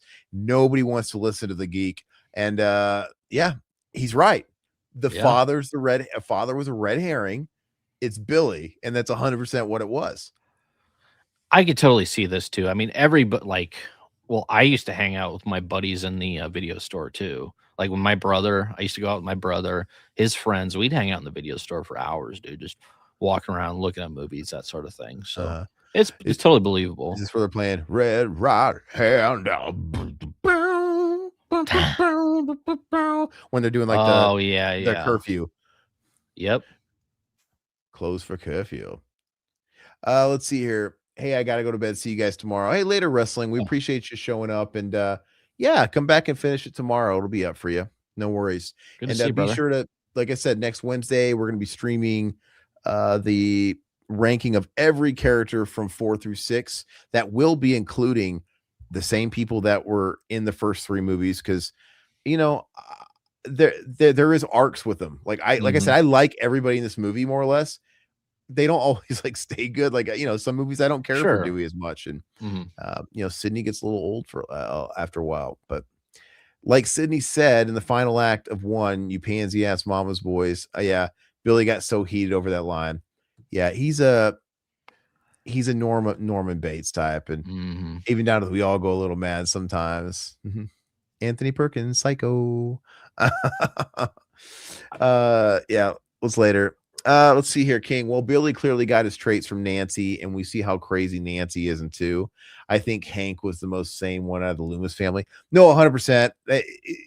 When I watch the second one and I see Laurie Metcalf, like clearly it's a generational thing, dude. I mean, like she's clearly sick too. It's hereditary, because I don't think it's one thing to be mad and want to get vengeance and do something stupid, but clearly her son was going on a serial killing spree, and Sidney defended herself from getting unalived. So you'd have to be crazy to go to the extent that she did, getting like liposuction and all kinds of shit so she could sneak in and get close to Sidney. You killed my son. I'm like, yeah, but you'd have to be crazy to fucking think like that, because I would like to think if you were a parent and your child was a masked fucking serial killer and somebody defended themselves from getting, you might be upset, but you're not going to you're going to have to, it's a different kind of grieving. Like, well, God, I guess, where did I fuck up and go wrong? That's probably what you would think. You probably wouldn't go after the person that stopped him. I don't know. It's just, how many times did Sidney meet Mrs. Loomis?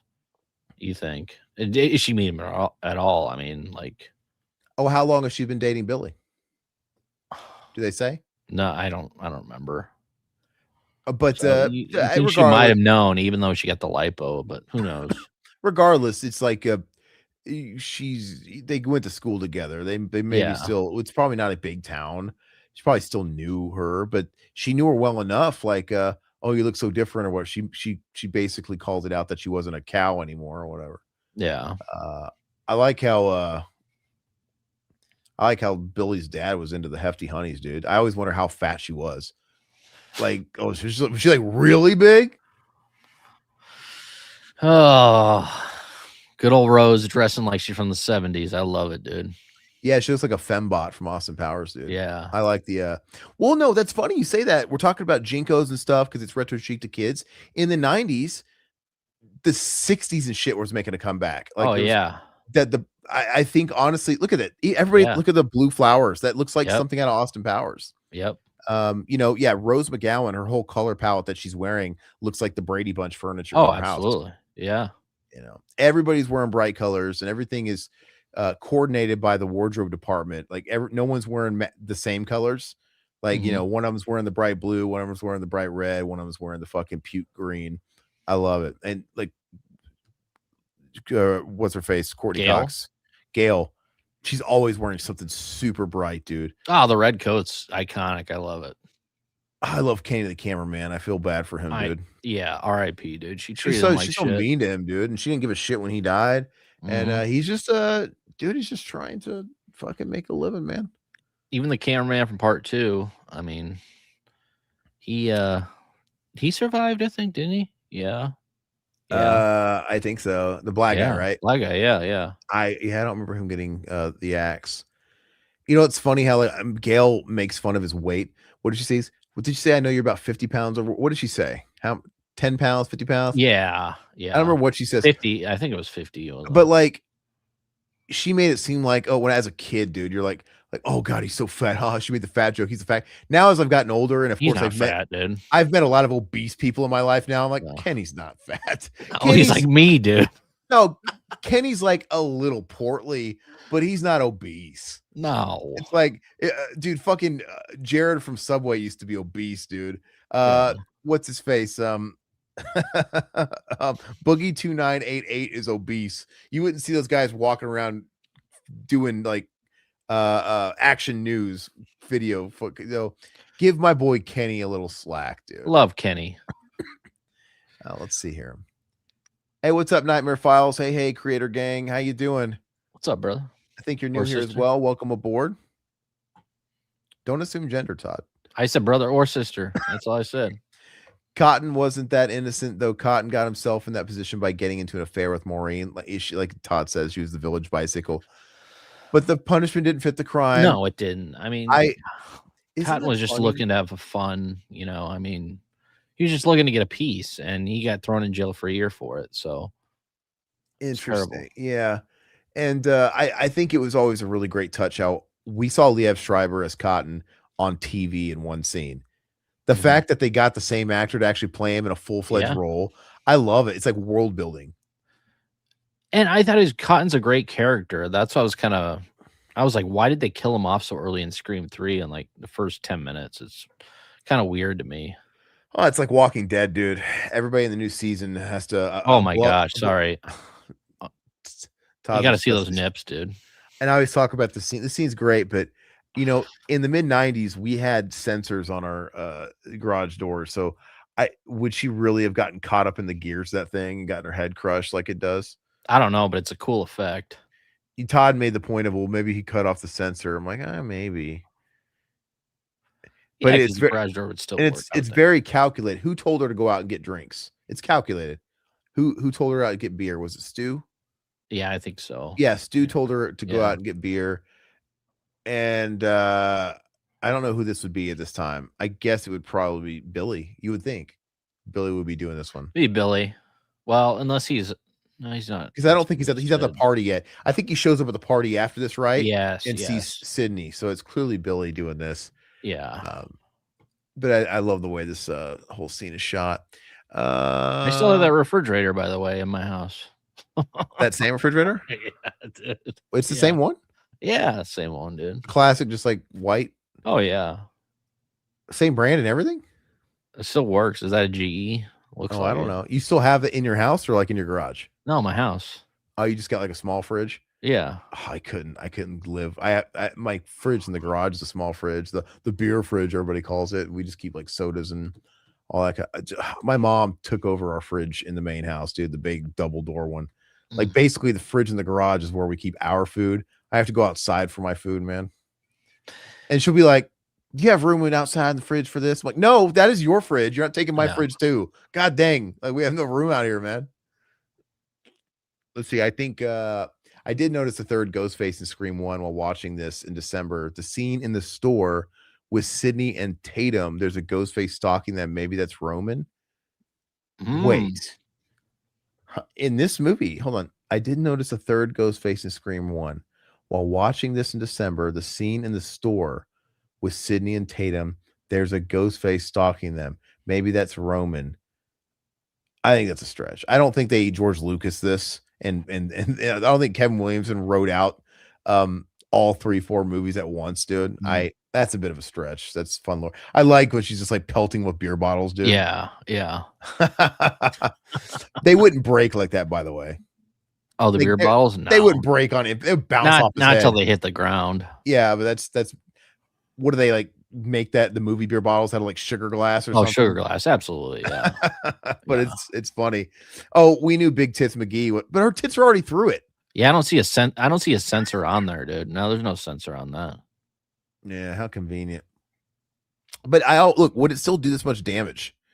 You still think it would like? Well, she probably weighs like 100 pounds. Oh yeah, she probably weighs 100 pounds. I don't know if you can lift her, dude. A garage door? No, I don't think you can lift that. That mask is how it used to look. Because when you look up in the lighting, I'm watching the 4K version. In the right lighting, you could see inside the mask on the 4K. Okay, that's how the old mask was. Like you really couldn't tell, but you could still see through it. And I don't know what this shit is, but it's bait and switch because at the store you can't tell, right? Yeah, it's got the black cloth behind it. It's like, oh, it looks great. And then I literally got home and I tried it on. Like, what the fuck is this? When did you get that again? Oh god, like 7 years ago. Okay. Like a long time ago. It was probably $20 or something. Yeah, so it was definitely Billy. So Billy, yeah, Billy's coming in finally. Stu's got the Hugh Hefner jacket. He's never left that party. He's like, it's Stu's house, right? So he's hosting. That seems like a fun party too, man. Just like drink and watch horror films. I mean, come on, dude. That's my type of party. Angel of Death, Run My Grandma's Feet. Oh, sorry. Yeah, don't give me the. Aaron loved rubbing his grandma's feet. I mean, the only thing that confused me about the scene is how does Dewey have a ghost face mask and why was he wearing it to scare Sidney? They definitely had him as a red herring in this one. Wait, Dewey was wearing a ghost face mask when he was holding the ghost face mask, right? But that's when they arrested Billy the first time. When she answered the door, right? Ah, yeah, because Billy left the mask. But when they do DNA on the mask, I mean, DNA was starting to get popular in the 90s. I mean, because they could do it off hair, right? There would have to be like hair. I'm sure, yeah, and saliva and everything, dude. It's good point. It's a good point. Why was he wearing it to scare Sidney? They definitely had him as a red herring in this one. Everybody was a red herring in this. Moon Tiara, Billy Loomis is the prettiest slasher killer. Not gonna lie. He's a pretty man. Good looking dude. Yeah. Was there any other slashers that were like appealing to the ladies like that? I don't think. Jason. No, Jason. No. Michael. I mean, from what we saw, Robert Englund. Robert Englund. No. Robert Englund looks like a chewed up piece of bubble gum, dude. Get fucking real. Candyman. You might think Candyman's debonair, dude. Yeah. Yeah. I mean, Tony Todd he was probably packing, dude. I bet you he'd rock your world. And he could fuck you with that stump, dude. But let's see. I'll be right back. All right, we'll be here. Racing Genius. I'll be back. I need a beer and a cigarette. Everybody's taking their cigarette break during the third act. I almost got to take my break too pretty soon. No, you got to make it, dude. Come on. I know. Racing. He's not. Oh, he was doing the quote. I'll be right back. Ooh, yeah. Yeah. Oh, when he was talking to Satan, no, he won't be back. I get it. I'm a little slow. Oh, we haven't got to that part. Sorry. Yeah. God, I mismuted. I coughed and I had to unmute. No, you're good, brother. I think that wasn't Billy or Stu because you really have broken this down. Like you got awesome, King. It's got so many theories. Like I think that wasn't Billy or Stu because as Sidney runs out of the bathroom, she runs into Billy. So I think it's someone else. You are doing way too much homework for the writer here. That's the kind of thing that like George Lucas fills in later. Like maybe after they wrote in a Roman character, they retroactively like Roman was always looking. It's probably King's favorite franchise, which I totally get it. Like Dawn of the Dead, like that's the type of shit I would do for Dawn of the Dead. So I watched Friends and Party of Five growing up long before Scream, and to see both Nev and Courtney in Scream at the time was amazing because I knew them from the TV shows. Look, Billy's gonna get his, man. She's all part of the plan. So I wonder what really would have happened if she didn't give in at the party. He probably still would have he probably just would have been frustrated, but he probably still would have fucking had to do it. Yeah, probably. But or I mean, how serious were they about the formula? I wonder if that would have saved her. I don't know. But no, they were truly trying to get her in the apartment when they got in the house at the start when Billy got arrested. They were trying to kill her. Yeah. So where was the rule then? You know what I mean? Or maybe were they just trying to scare her the whole time on that one? I always thought they were trying to kill her. Yeah, because clearly I think that's what they're establishing. He's been trying to get with her, and he's making it with her. It's all part of the plan. She's not a virgin anymore. Unless that was Stu, where he didn't care about it because, or if it was all state. Yeah, I don't know. Interesting. Yeah, hanging out a Blockbuster at 10 p.m. I wish. At this point in Scream 1, they mentioned Billy was dating Sidney for a year or so. I think Sidney met Mr. and Mrs. Loomis at least once before the events of 2. Okay. Or it's possible she saw pictures. You know? Yeah, this is perfect, dude. All these people, oh, David. These 90s kids, dude. Yeah, it's awesome, dude. It's like an old school like Xbox. It's like a Halo party, dude. Those were fun too, man.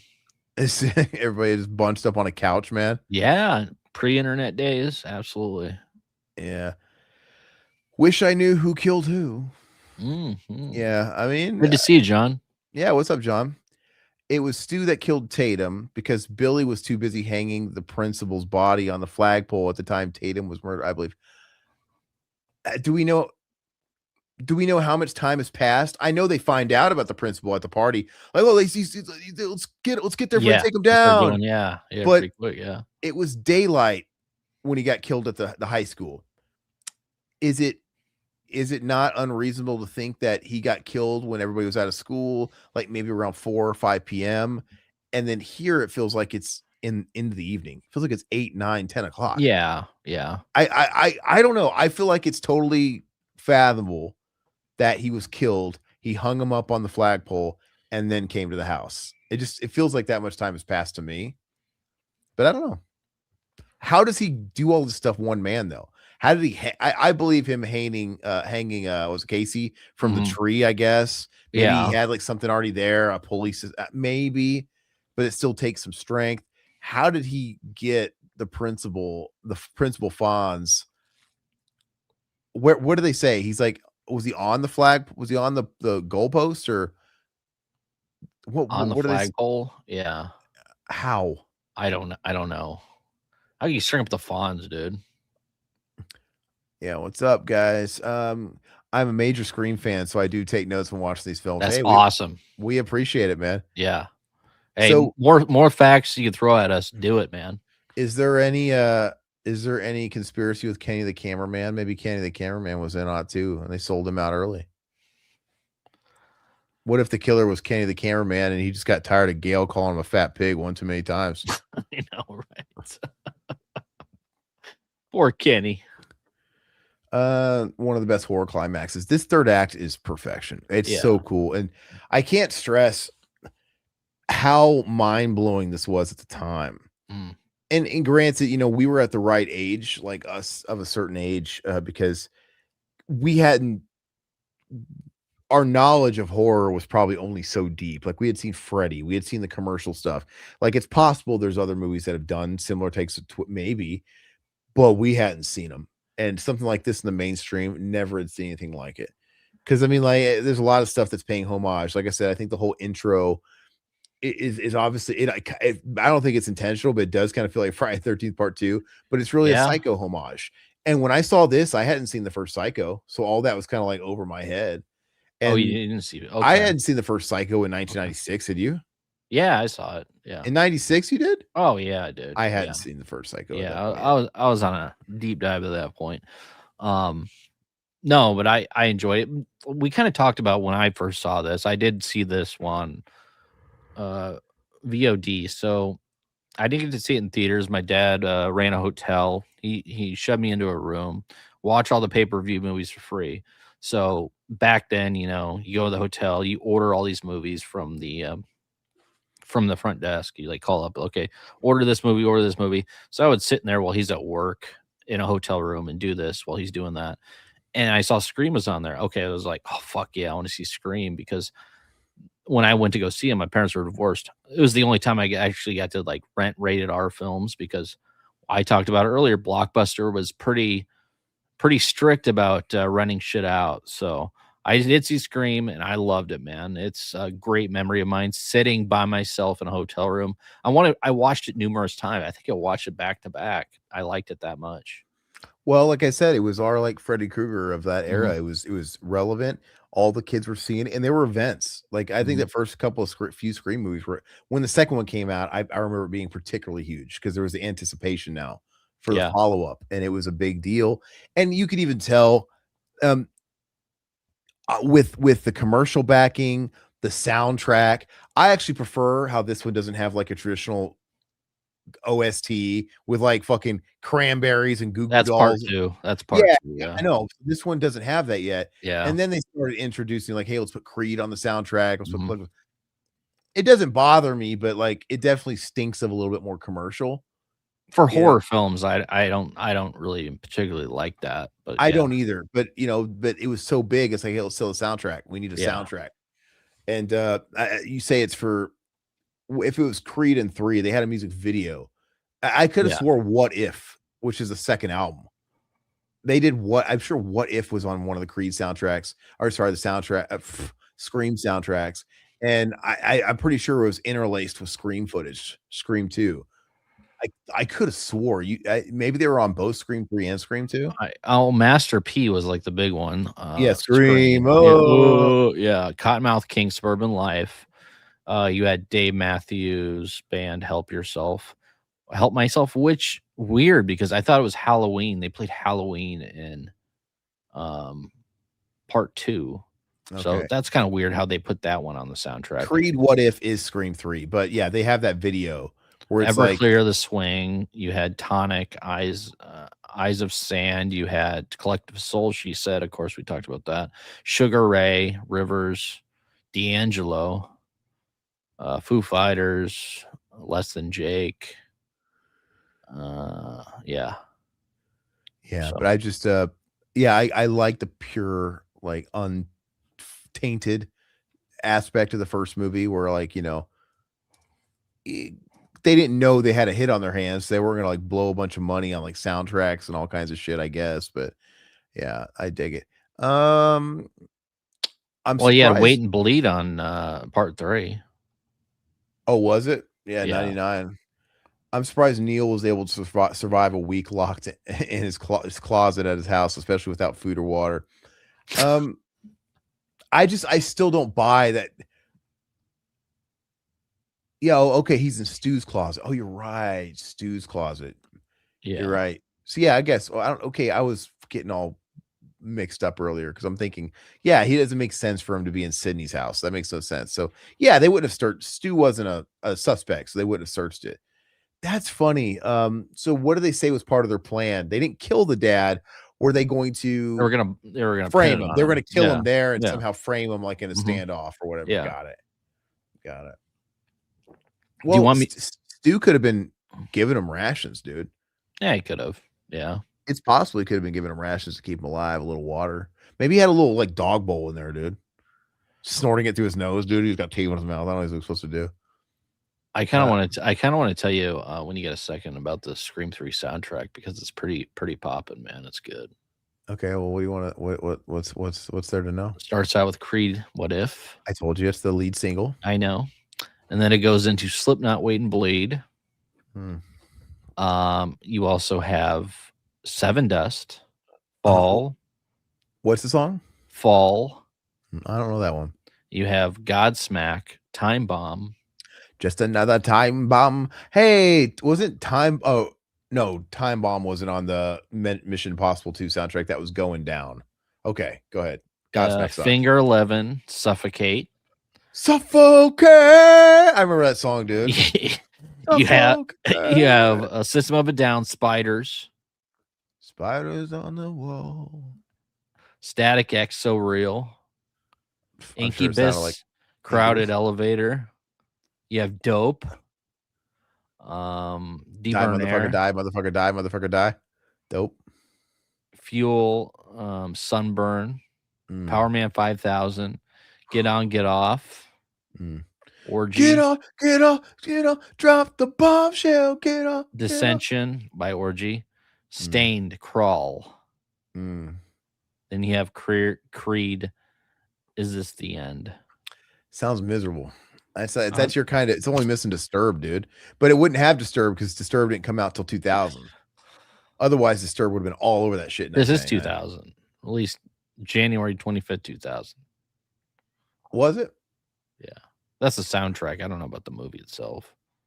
That's the album. Disturbed hadn't proven themselves yet. Whatever. I still think they were just a little too late to the party. My sister brought this movie home from a video store. I saw it when I was like 8. Nice. Nice. You have a cool sister, man. Yeah. 8. How old are you, John? 30. John's 37. Yeah, so he's in our age bracket. I'll be 40 this year. I think Todd's 40. I'll be 41 in April. Yeah, so yeah, we're in the ballpark. Yeah. Yeah. Satan, I think you're kind of in our age bracket too. Damn time. Yeah, time flies by so fast. Man. And the older we get, the faster it flies by. I know. Like, it blows me away. I'm like, oh, we just did this movie. Like, even now, I've been in this house for 5 years, Todd. It feels like I just moved in this house. And I'm like, we're talking about commentaries we did. It feels like yesterday. I'm like, God, that was 5 years ago. God, I've 5 years ago was a like lifetime. 12 years, dude. From the age of like 5 to 10, that's kindergarten to 5th grade. That is like a life sentence right there. I've been married for about 12 to 13 years. I can't believe it. And I've been with my old lady for about 20 years. It's nuts. That's dude. Crazy. Yeah. That's crazy to think. This is kind of a Giallo throwback. Yeah. With like the whodunits. Yeah. And stuff like that. Yeah. Needs more first person point of view. Hey, what's up, wrestling? He's back. I thought you had to go to sleep, or did you just leave for a little bit? Yeah, take a smoke break, a piss break. No, that was yeah. Satan had to take a smoke break. Yeah, we're not going to say that word out loud, but absolutely, Sugar Ray sucks, dude. Oh, R.I.P. Kenny, dude. That throat slit was pretty cool, though, man. Yeah. What did he say to her? I couldn't hear it. Small 10-second delay. Yeah, never get stabbed there. Yeah, I don't know. This movie just flies by to me, man. It's, it's like what, 3 or 4 different settings in the actual film. I mean, not many locations at all. It's an hour and 51 minutes. It feels more like 85. Yeah. Yeah, it goes by real fast. I mean, we have Casey's house. We have her house. We've got Stu's house. We've got the school. We've got the movie store. We've got the exterior school around the campus. Not many locations. I mean, technically, yeah, prime locations. Yeah, I guess you're right. Oh, we were Tatum's house. When she was staying the night. Yeah. Police station. Yeah. We got to see Woodsboro as general as some secondary where they're all closing up shop. Technically, all the rooms in the school would be different locations. Like the bathroom would be a location technically. The principal's office is a different location technically. It's still very contained though. Yeah, I mean Woodsboro does feel very contained, like you're saying. Yeah. Everybody, I wonder what the like median house income is, because they're all rich, dude. Yeah. Is there a single trailer park in this neighborhood? Oh God, they have like what, 32-inch TVs. So I mean, they got. You see how big Stu's house was when they show outside it? Oh yeah, it's a castle, dude. What is Stu's dad? Casey's house. Look how big his house is. Mm-hmm. It's fucking huge. But he's got a killer basement, dude. Yeah, it looks like it's 3 stories from there. Maybe it's not, but it's beautiful house. Big. I wonder if that's that house is still up. I think I might have saw something on YouTube about that. Locations for a Scream.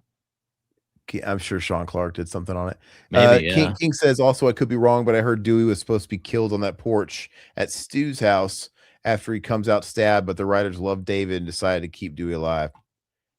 That's probably a smart move.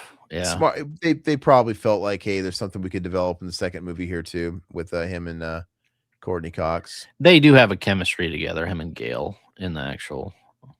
And I always wondered too, because he's like 25. He says it like, I'm 25 years old.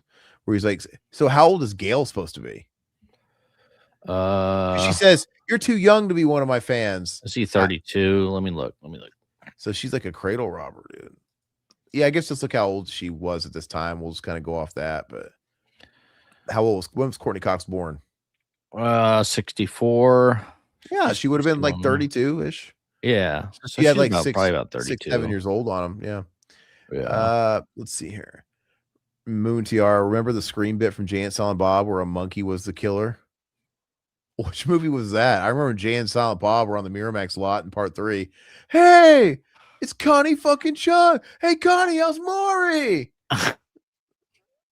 It got too meta in 3 for me, dude. With the Hollywood, it just got a little too much. It was goofy. I wasn't a big fan of that either. And it just really takes you out of it. Sidney. Yeah. Poor do you think guy. Do you think that Jenna Ortega is going to be kind of upset with the money she's probably going to be losing out on? She's making a lot more money elsewhere. I don't You think so? Yeah. You think so? Okay. Dude, she's not hungry for work. She's got shit lined up everywhere, and she's getting her rate. I don't think she gives a shit, dude. Okay. She's making tons of money. So get it while she can, man. Yeah. Who knows if she's here for the long run? Well, is Jenna Ortega grandfathered into like superstardom forever, or is she going to be in the con circuit, dude, in 15 years? That's a good question. I mean, none of these guys are like, dude. Margot Kidder was in fucking Superman. You thought she and she was just like reduced to cons, dude. She was doing Rob Zombie Halloween 2, man. What about that Mickey Madison? She did. Is it Mickey or Mikey? Yeah, her. She did Scream 5 or whatever. Did she do? Was she in? She wasn't in 6, was she? No, she was the killer. Oh, she's the killer. That's right. Yeah. Her and Jack Quaid, and they both died. Yeah, and now she's like the Oscar-winning Nora, whatever. Which I actually wouldn't mind seeing Nora. I really like that director's movie, The Florida Project, and actually, he directed another movie I really like, and I have it on the shelf, and Criterion put it out. Let me see. Do I have it where I kind of want to. I'd like to see it. I mean, it's a film called Takeout, and it's a Chinese movie. It's all Chinese. It's all subtitles, and it's like a day in the life of a Chinese takeout guy. Like these orders, he's got to ride his bike in New York through all the stuff, and it's all like Chinese, but it's a co-direction between Sean Baker, the Nora guy, and an Asian director. Okay, and it's a brilliant movie. I actually really fucking love it, and I don't know. It got a little with Nora and stuff like that winning so much. It's like, it makes me not want to watch it because it's just everybody won't shut the fuck up about it. Yeah. But I love that movie, and I love Florida Project with Willem Dafoe that he did before Nora. It's just a fantastic. He makes very indie, lower budget movies. So I bet Nora is good. Yeah, I'd like to see it. I mean, I liked her in Once Upon a Time in Hollywood. So yeah, she's in that. Watch at least watch Florida Project. Very small, contained films, but it's just a really good movie, and I can relate to the Florida Project. Like I know exactly what it's about. It's about these kids that are the children of people that work in Orlando. Like it's a tourist town. Like everybody's absolutely, yeah. And they're living out of a motel. We used to do that. We used to live out of a motel in Florida because it's like a lot of those people stay in there long term, and they get discounts for being local, and they basically service all these rich families that are going on vacation to Disney World, and they can't even afford to go to Disney World themselves. And it's like they can see it every day and they can't afford to go. And it's just about these kids that are basically kind of unsupervised because either their parents are drugged out or too busy working 2 jobs, and they just hang around this motel complex. And Willem Dafoe is he manages this motel. Yeah. And it's just a great little contained story. That sounds interesting. I'll have to check that out. So I lived in Florida, when I was very young. So. Was it life for? What do you all in the chat think about Kirby Reed? Are you guys fans of Kirby? Oh, the chick in the 4th one? And then she came back for 6? Yeah, 4th and 6. I thought Kirby was very attractive, that Hayden Panettiere. Very naturally beautiful. But I kind of hate her character in 6. They brought her back, and she's like FBI or something? Like what? I liked her in 4. Yeah, I mean, I didn't like 4 at all, but I did like her in 4. So I know they were kind of like, I don't even remember. They were really trying to red herring her as a killer in 6, right? Yeah. A little bit. The FBI, yeah. It's a little weird that they brought back her. It seemed almost like member berries. It's like, really, she happens to be like high level law enforcement, and she's coming in and saying like, that's a stretch. But she came back for fan demand because nobody would shut the fuck up about Kirby. She had this like whole like squad of like fans online. Bring back Kirby. I mean, she was hot. That was kind of about it. Yeah. Gail is 61 now, but she was 30 something in this movie. Yeah. Yeah. Gail needs to retire, dude. Ghostface is killing her in this movie. She's getting it in this movie. I don't know. Somebody was saying prior that Sidney it's in Sidney's contract. Okay. That she can't be knocked off. But Gail has to go, dude. It's time. I would be so daring as to say Gail's got to go in the start of the movie. Well, Dewey got the last one, right? Dewey was 5. Mm-hmm. Dewey got it in 5. He was 5, yeah. Was there any legacy characters that got knocked off in 6? I don't think so, because we thought it was going to be Gail. Yeah. We thought it was going to be Gail, and Gail survived again. Mm-hmm. So give me a break. Also, another fun fact, David Arquette pitched for Dewey to be the Ghostface in Scream 3, and then again Scream 4, and Wes Craven said no both times, and that's when David realized Ghostface always dies. Oh, I mean, yeah, I would assume that was the notion that the killer is going to get it. But yeah, I don't know. Good luck explaining that, why Dewey would be the killer.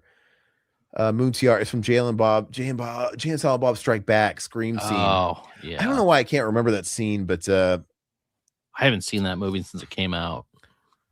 This scene's brilliant, dude, when he's like just exposition dumping. Oh yeah. I love the look on Stu's face when he's telling him, caused her to abandon me. He's like, oh, this is his best acting right here, man. Now you gotta die. Those are the rules. Yeah. And so really quick question. So why did Billy go nuts with stabbing Stu? Was he really trying to like kill him? Or was he maybe trying to frame him and he was stabbing him in the back? Or was he just kind of careless? You know what I mean? Because he clearly didn't want Stu to hit any major artery. He was reminding him where to aim. Yeah. But then like he stabbed. Did he not premeditate doing that to Stu and he was just in the heat of the moment? You know, I just think he didn't give a fuck if he killed Stu or not. I mean, he's probably so addicted to killing. He got a taste of the blood, because remember he's like, don't blame the movie. The movies make everybody make. You know, he's talking about, because he was getting passionate about defending like the movies. Because I mean, he had no reason to kill Stu, because I mean they had Sidney's dad right here that they're going to blame it on anyway. But yeah, I just didn't think he gave a fuck. I mean, at that point, I think he was edging and he couldn't stop fucking. You know what I mean? Yeah, with him yeah, just like bloodlust, dude.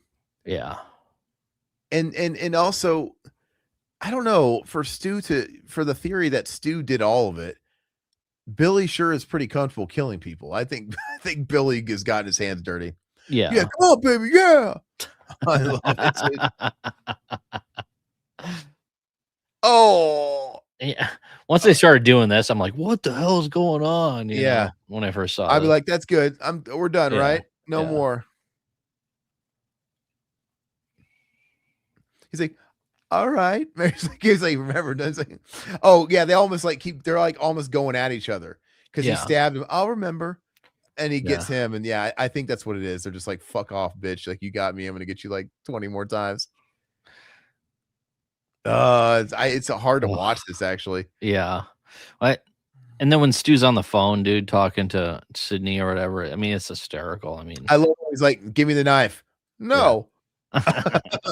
Like, give me the knife, or I'm just gonna get another one out of the fucking butcher block over here. It's like, you're in a kitchen, dude. I mean, would it have looked too suspicious when they both had the same stab and just one, just like, you know, in this? Yeah, probably. Don't you blame the movie? Said,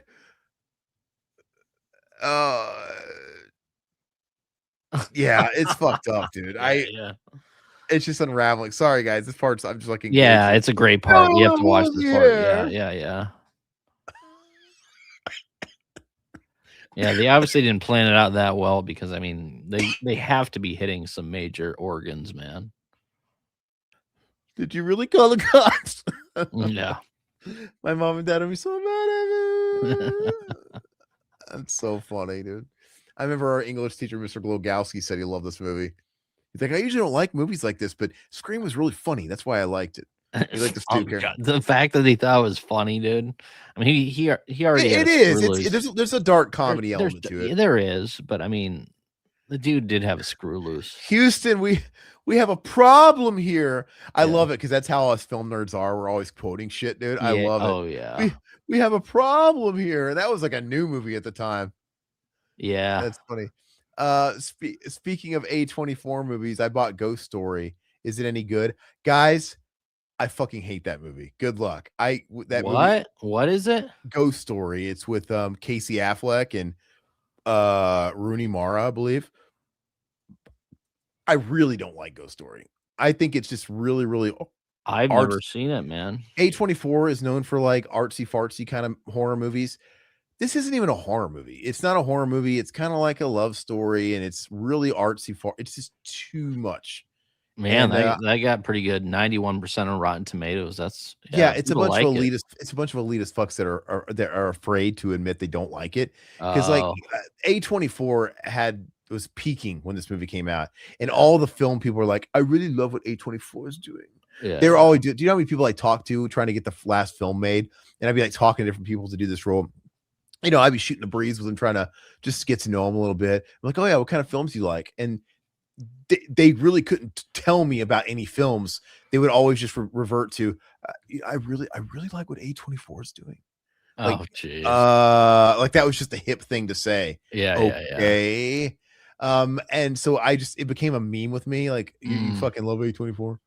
And, but Ghost Story, I think it's one of those things where these are films for film students, and you're probably seen as very unhip if you admit to not liking, because it's like, oh wait, I don't understand it. It must be good. So I'm afraid to stick out. Yeah, I like it. I totally get it. Yeah. When it didn't go over my head. And I get Ghost Story. I just think it's super boring, dude. It's just so get ready. Bring fucking a deck of cards, play something, because you're gonna need some kind of entertainment to get through. Report back to us, Satan. Yeah, if you think that I would like it, then I'll watch. Todd, it. I'm gonna go out on a limb right now, and I'm gonna tell you would not like it because I like slow burns usually, but this is not a horror movie. Okay. Oh, it's not. Okay. No. Okay. It's not a horror movie. Okay. It's like a woman, her husband dies, I think, in the house, and he's like haunting her. Oh, okay. It's not a scary movie. It's just you're always you're watching through the ghosts. It's kind of like that movie, that Steven Soderbergh movie that we watched with the Lucy Liu, where you're kind of watching. I like that movie. Yeah, I know, but that was not the same type. But in the sense that the whole movie's through the ghosts' vantage point. Yeah. Okay. It's kind of got that going on, but we're just watching her watch this woman live without her. Gotcha. It's like a fucking student film, and it's not good. Whatever. Go watch it, guys. Todd, I challenge you to watch it. You report back to me too. It's not. Yeah, I got a stack. I still need to watch Vamp, Satan, because you told me I need to watch Vamp. I still need to do it. I've been watching these Scream movies, but I was asking if you watched it earlier in the chat. Sorry, brother. I am getting to that. I'm trying to get through these Scream movies first. Try and watch it for next week. I didn't watch mine either. I got stuff to watch too. Yeah, I've gotten through 1 through 4 on Scream, so 2 more and then I'll get to Vamp. Let's see. King Matthew, I find Kirby boring in Scream 4 and 6. I kind of would have preferred Jill being the new final girl instead of what they were trying to do with Kirby. Like I said in the comments, I don't know if you saw it, Todd. I was like, I feel like the twist should have been Eric Roberts was the killer. Oh God, dude. Just Eric Roberts shows out of nowhere, dude. Her dad. Eric Roberts, the greatest actor. You know, he'd say yes. He says yes to everything. Yeah. So guys, hire him to be in Scream. I would love it, dude. That'd be funny, man. He would automatically be my favorite Ghostface. He'd be top G. He'd be over Billy. Everything. He plays crazy good. He like eats it up. Kirby was hot, but basically a Randy ripoff just as a chick. Yeah, kind of. I see that. I remember reading that Gale was originally planned to be killed in 6 until Nev left mid-production. I remember seeing that it was going to be like the new Star Wars trilogy with the OGs dying. Yeah, I think I remember reading that too. You're right.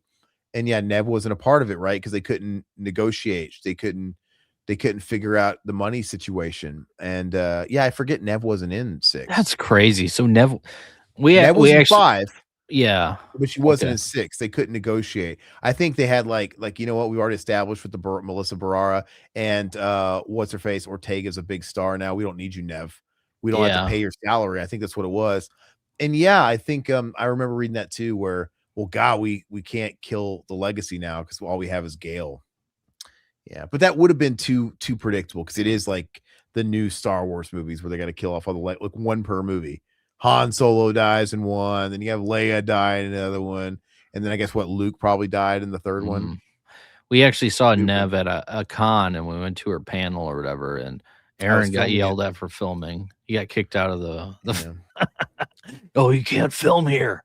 Get out. You can't film here. So, I mean, like, why? Funny, stop me. You can't film a panel, dude.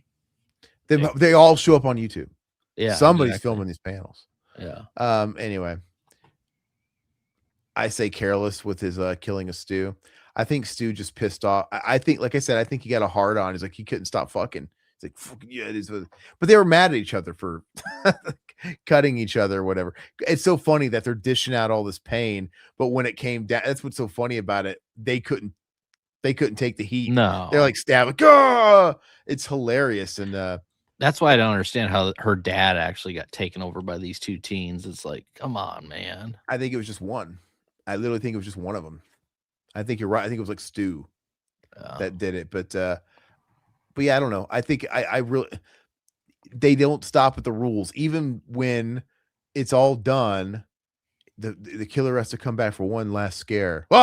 He still did it. Yeah. It's like, oh, it's just fun. He was committed to it. That's a pretty shot. Look at Stu's house.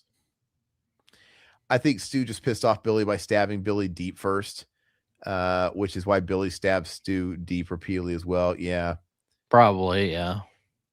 Yeah, like they were just a bunch of fucking juveniles, dude. Another fun fact, Billy hitting Stu with the phone wasn't planned. The fake blood on Skeet caused the phone to slip and hit Lillard on the head. And that line was improv by Lyriad. Hit me with the phone, dick! That's awesome. That's awesome. Yeah. I didn't know that, King. That's great, dude. Yeah. I didn't know that. Huh. That's really, really fun. Yeah, actors, you got to be prepared to do that. They're to stay in the moment. Don't let them break your scene and use it and just go with it. Yeah. And it does seem that would be kind of like, I guess the way it played out, maybe kind of hard to plan. Yeah, that's great. I didn't know that. I don't think I've ever watched a commentary on this. I didn't either. Surely there's got to be a Wes Craven commentary, a Kevin Williamson commentary. There's got to be. I would think. Yeah. I don't think I ever watched it. John, Scream was one movie that both horror fans and popular kids liked. Again, I think we're looking at it through the lens of our generation. And it's because it was popular and mainstream and new when we were growing up. But I bet you $1 million Freddy Krueger was similar. You say the same about like Blair Witch. I mean, yeah, and guess what? Exorcist. Everybody that was like in high school during The Exorcist, everybody was seeing The Exorcist. So I think we're just kind of looking at it through that lens of it being of our time, because up until this point, all these movies we liked, we weren't seeing them in theaters. Yeah. They were just already a thing of the past. They were like our mom. But I talked to my mom and dad, and my mom and dad be like, yeah, we all saw Nightmare on Elm Street at the drive-in. Yep. So it's like, I think that's all it is. Let's see. King, if Stu got a hard on while stabbing Billy, that makes sense as to why Stu says it's a scream, baby. Oh, yeah, funny classic. Skeet. And I always thought it was intentional too, the Wes Craven connection, because when I saw this, I'm like, fucking Skeet Ulrich is a dead ringer for young Johnny Depp. Glenn, he looked like a young Johnny Depp, and which I guess Johnny Depp was still young at this time too, but he looked like him. I'm like, man, is that just a coincidence? It's like he's the boyfriend, and Wes is like Brad Renfro, dude. Yeah, he was alive still then. But anyway, I still think the better Billy was Luke Wilson. That's the way the cookie crumbles. Yeah. And 2. He's cheesier in hell, man. But great film. This movie, I think, is a 10 out of 10. It's 10 out of 10. Absolutely. It's important. It goes by in a flash, like you guys all said. Iconic. There's not an ounce of fat on this movie. Every scene is great. And what do you rank the kills? What's your favorite kill in this? Or that could be a fun tier list, by the way. The kills. So don't spoil it, but give us your favorite kill in this movie. You know what? I'm kind of with you with the Fonz, dude. I dig it, man. I dig it. It's kind of hard to beat the intro too. Well, yeah. But aside from that, yeah, Henry Winkler getting it because he's so likable. It hurts because always been a huge everybody and their mom knew yeah. him. It's like, oh, it's Fonzie, and he's so likable. And when you see Fonzie getting it, it's like no. But then they had to kind of make him not likable by doing the mask thing. Oh, which I always wondered, was that improv? That seems like something they do on the fly. Like, hey, why don't you try doing that in front of the mat? Try a take where you go, oh. Yeah, we'll check out the commentary for that one, see what he talks about.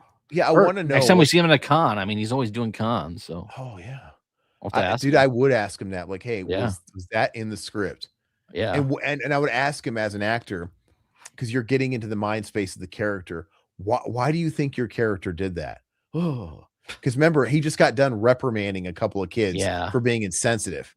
How about I cut you up and spill your entrails? You're both expelled. Yeah. Oh, and then he does it. Like I want to know what the logic there is. Let's see. Yeah, what's your guys' favorite kills? You guys are already sounding off here. King, that's exactly why Skeet got picked to be Billy, because he looked like Johnny Depp. The OG choice to play Billy was Freddie Prinze Jr. Okay. I'm so glad they went with Billy. Me too. Or Skeet. I think Freddie Prinze Jr. is kind of a, I don't like his acting. I think he was hot in the 90s. Well, he looks he's aged well, Todd. Well, I'm not saying I liked him. I'm just saying now he's a chef, but he became a writer for WWE. Oh, really? Yeah, after acting, he was a writer for WWE for years. He talks about it. And he's a big wrestling fan, and now he does cooking or something. None of the Scream ripoffs were good. I know what you did last summer, Urban Legend Valentine. I'm with you. They never really did it for me. It's like when a band comes out, like, you know, obviously Korn was innovative, but pretty much 90% of the shit that followed in the wake is trash. Scream was brilliant, but what it begat. It's just like when Creed came out and then Nickelback came out. It's like, no, nobody's gonna live up to Creed. Yeah, but Creed was post grunge. No, the better thing is Pearl Jam. Like Pearl Jam comes out, and Pearl Jam's the shit for at the time. And then you have like Candlebox and Crash Test Dummies and all these fucking bands, and I'm like, it ain't doing it. But it's that's the way it always. All the great ones are followed by pretenders. Yeah, you know, they all the greats usually start a trend you wish never got started. You know what I mean? When you think about it, I think they do. Yeah, no, I totally get it. So yeah, but Scream's brilliant. Let's see, my favorite kill out of this movie has to be Tatum's garage kill because it was so creative. Yeah, the kills are really creative in this, and some of the creative kills are off screen. Like I want to see how the principal got off the flagpole, dude. Or was he? I just want to. The opening Tatum's hard nips. I mean, that's. I totally agree with you on that. The Fawn should have had hard nips, dude. Oh, even better. The opening gutting was the best kill. It's kind of hard to beat. It was that's the most brutal kill of the movie. And they wasted it. Like if they were great, like I know with ratings boards, you're only allowed to have so many. Like if you want a PG-13 rating, I think you're allowed to have like one F-bomb is what the rule was. If you have two, you're rated R. I think you could have the briefest type of nudity and still maybe get a PG-13, but it's almost like you have points. But if you have that with an F-bomb, you're R. You already used up your points. If you add an F-bomb in there, you're R. And I kind of feel like they went all out with that opening scene kill because there's nothing as gory in the rest of the movie. Yeah. You know what I mean? And they probably like, well, if we can only use this much, we're gonna fucking blow our load in the beginning and get people which invested. Is smart. Yeah. Yeah, like really grab people because nothing was like that first kill. But you don't feel cheated too. It's not like you're like, oh god, they like water the rest of it's like stabbings and throat slashes. Stu getting a TV dropped on his face, which I always thought looked like it hurt like shit, dude. I give it 10 out of 29, a product of its time, and will always hold up. Yep. A 10 out of 10. Yeah, I knew what you meant. Yep. Definitely 10 out of 10. Best horror film of the era. Also best opening scene in horror history. Yep. It is the most important horror film of the decade, hands down. Yeah. It might even be the most important horror film of the decades that came after, to be honest with you. Right? Is it the best opening in horror history? It's up there. Todd, can you think of any openings that you think are what a cold open? Off the top of my head, no. Off the top of my head, no. I mean, yeah, the all the other greats I can't think of. They don't technically the Halloween cold open is good. Him killing his sister and Michael, that's pretty iconic. And doing the Giallo thing through the mask, that's pretty iconic, but it is kind of hard to beat Scream because they really drag it out with the suspense on it. Yeah, Drew's the best kill. I say Hell Satan. Okay. Scream is the Nirvana in movies. Yeah. Oh, yeah. Nirvana's the same. Nirvana, it's like, look, we wouldn't have Puddle of Mud without Nirvana. Case and check point, right? It's going to happen. When you're that influential, you're going to have people trying to replicate it badly. I just noticed I got a fucking shiner on my nose, dude. Or pop that when you get off. Well, it's not. It was like a blackhead, dude. I just like squeezed it at before. It's not like a zit, but sometimes like it like does that. Stop looking. I look like that fucking that bitch puppet on what's it called? Mr. Rogers' Neighborhood with a red nose, dude. Is that an old puppet? Matthew Lillard got picked to be Stu because he was dating Nev at the time, and he and Nev auditioned at the same time. I believe. I can't really remember though. Interesting. And he wasn't picked to play Billy. It's like you guys already have a chemistry. Other great opening scenes were Halloween and Suspiria. Suspiria is awesome with the hanging. Yeah, Halloween's legendary too. But that's why Scream is so great for the decade. We had nothing else that kind of went toe to toe with those other classics. It is a classic because it just ticks all the boxes. I imagine Stu's TV spot didn't hurt. LOL, getting electrocuted by a TV while already nearly passing out from blood loss can't feel good. Yeah, maybe they didn't say when he made that sound, dude. It was funny. Well, anyway, I had a fun doing this. Yeah. I really enjoyed it. Thank you guys. I want to remind you that Wednesday we are going to be doing the ranking of every Scream character from 4 through 6. Wednesday we put up 1 through 3. That's out now for you guys to check out. Next Friday, if you guys like it, I guess the plan is to do Scream 2, right? Is that the plan? It's up to you guys. We'll see how this does in the reaction. I kind of am feeling it. I kind of want to rewatch Scream 2. Okay. I mean, why else would Toby watch all these damn movies if he didn't want to do it? Just for the tier list? Yeah. No, we might as well. Yeah, I'm down for it. Yeah. That's the plan. If you guys want it, just let us know in the comments when this goes live after the fact. And Nightmare on Elm Street opening kill was pretty iconic. That isn't Godline. Yeah. This isn't Godline by Freddy was unsettling. Yeah, everybody be safe out there, especially if you're in especially the parts of the country where getting a lot of snow and ice and things like that. Drive safe. If you don't have to drive, I wouldn't. Just stay inside. Watch movies. Hopefully people have called out jobs and shit like that, and you guys are all allowed to stay off the roads. And get caught up on Scream. Let's get refamiliarized with it. Pull up Scream 2. Get ready for next week. And don't forget to like the video. And if you're new here, please subscribe and check out all of our content. We've been here since 2011. And we've got loads and loads and loads of commentaries, loads of interviews, podcasts, reviews, anything and everything in between. We're happy to have you guys on board. If you guys want to support us anymore, like I said, it's never expected, always appreciated. We do have both a YouTube membership and a Patreon. Same perks, same everything. We just have both ecosystems depending on your preference, and you get access to all the members only commentaries and other member exclusive videos. We last did why can't I ever spit it out? We do this every time. No, it's Steven Seagal, Under Siege. Guys, we did Under Siege. We'll be doing the next one here in the next couple of weeks. So we're going to put out a feeler and let you guys vote on the next one. Somebody actually, we got one. Somebody put in a request and I said we'd do it. I have to look it up. I have it written down. Somebody actually made a request and I was like, that's a good one. Okay. And we're going to do it. So I'll get with you guys. We'll have to let you know. But yeah, if you guys remember, just shout out something. We're going to let you do it. And if I know you're somebody that hasn't picked one yet, I'm going to give you like automatic priority. But they're fun, guys. Thank you guys so much. We'll catch you guys later. Have a happy Friday. Have a good weekend. And we'll check you later. Bye. See you guys. Big thanks to the Revival House family. Your loyalty fuels our obsession with horror and lets us uncover the darkest, most twisted gems just for you. If you're not a member yet, consider joining the cult today. You'll get early access to videos, exclusive content, and behind-the-scenes scares you won't find anywhere else. Until next time, this is Revival House, your home for horror, and remember, we'll leave the house lights off for you.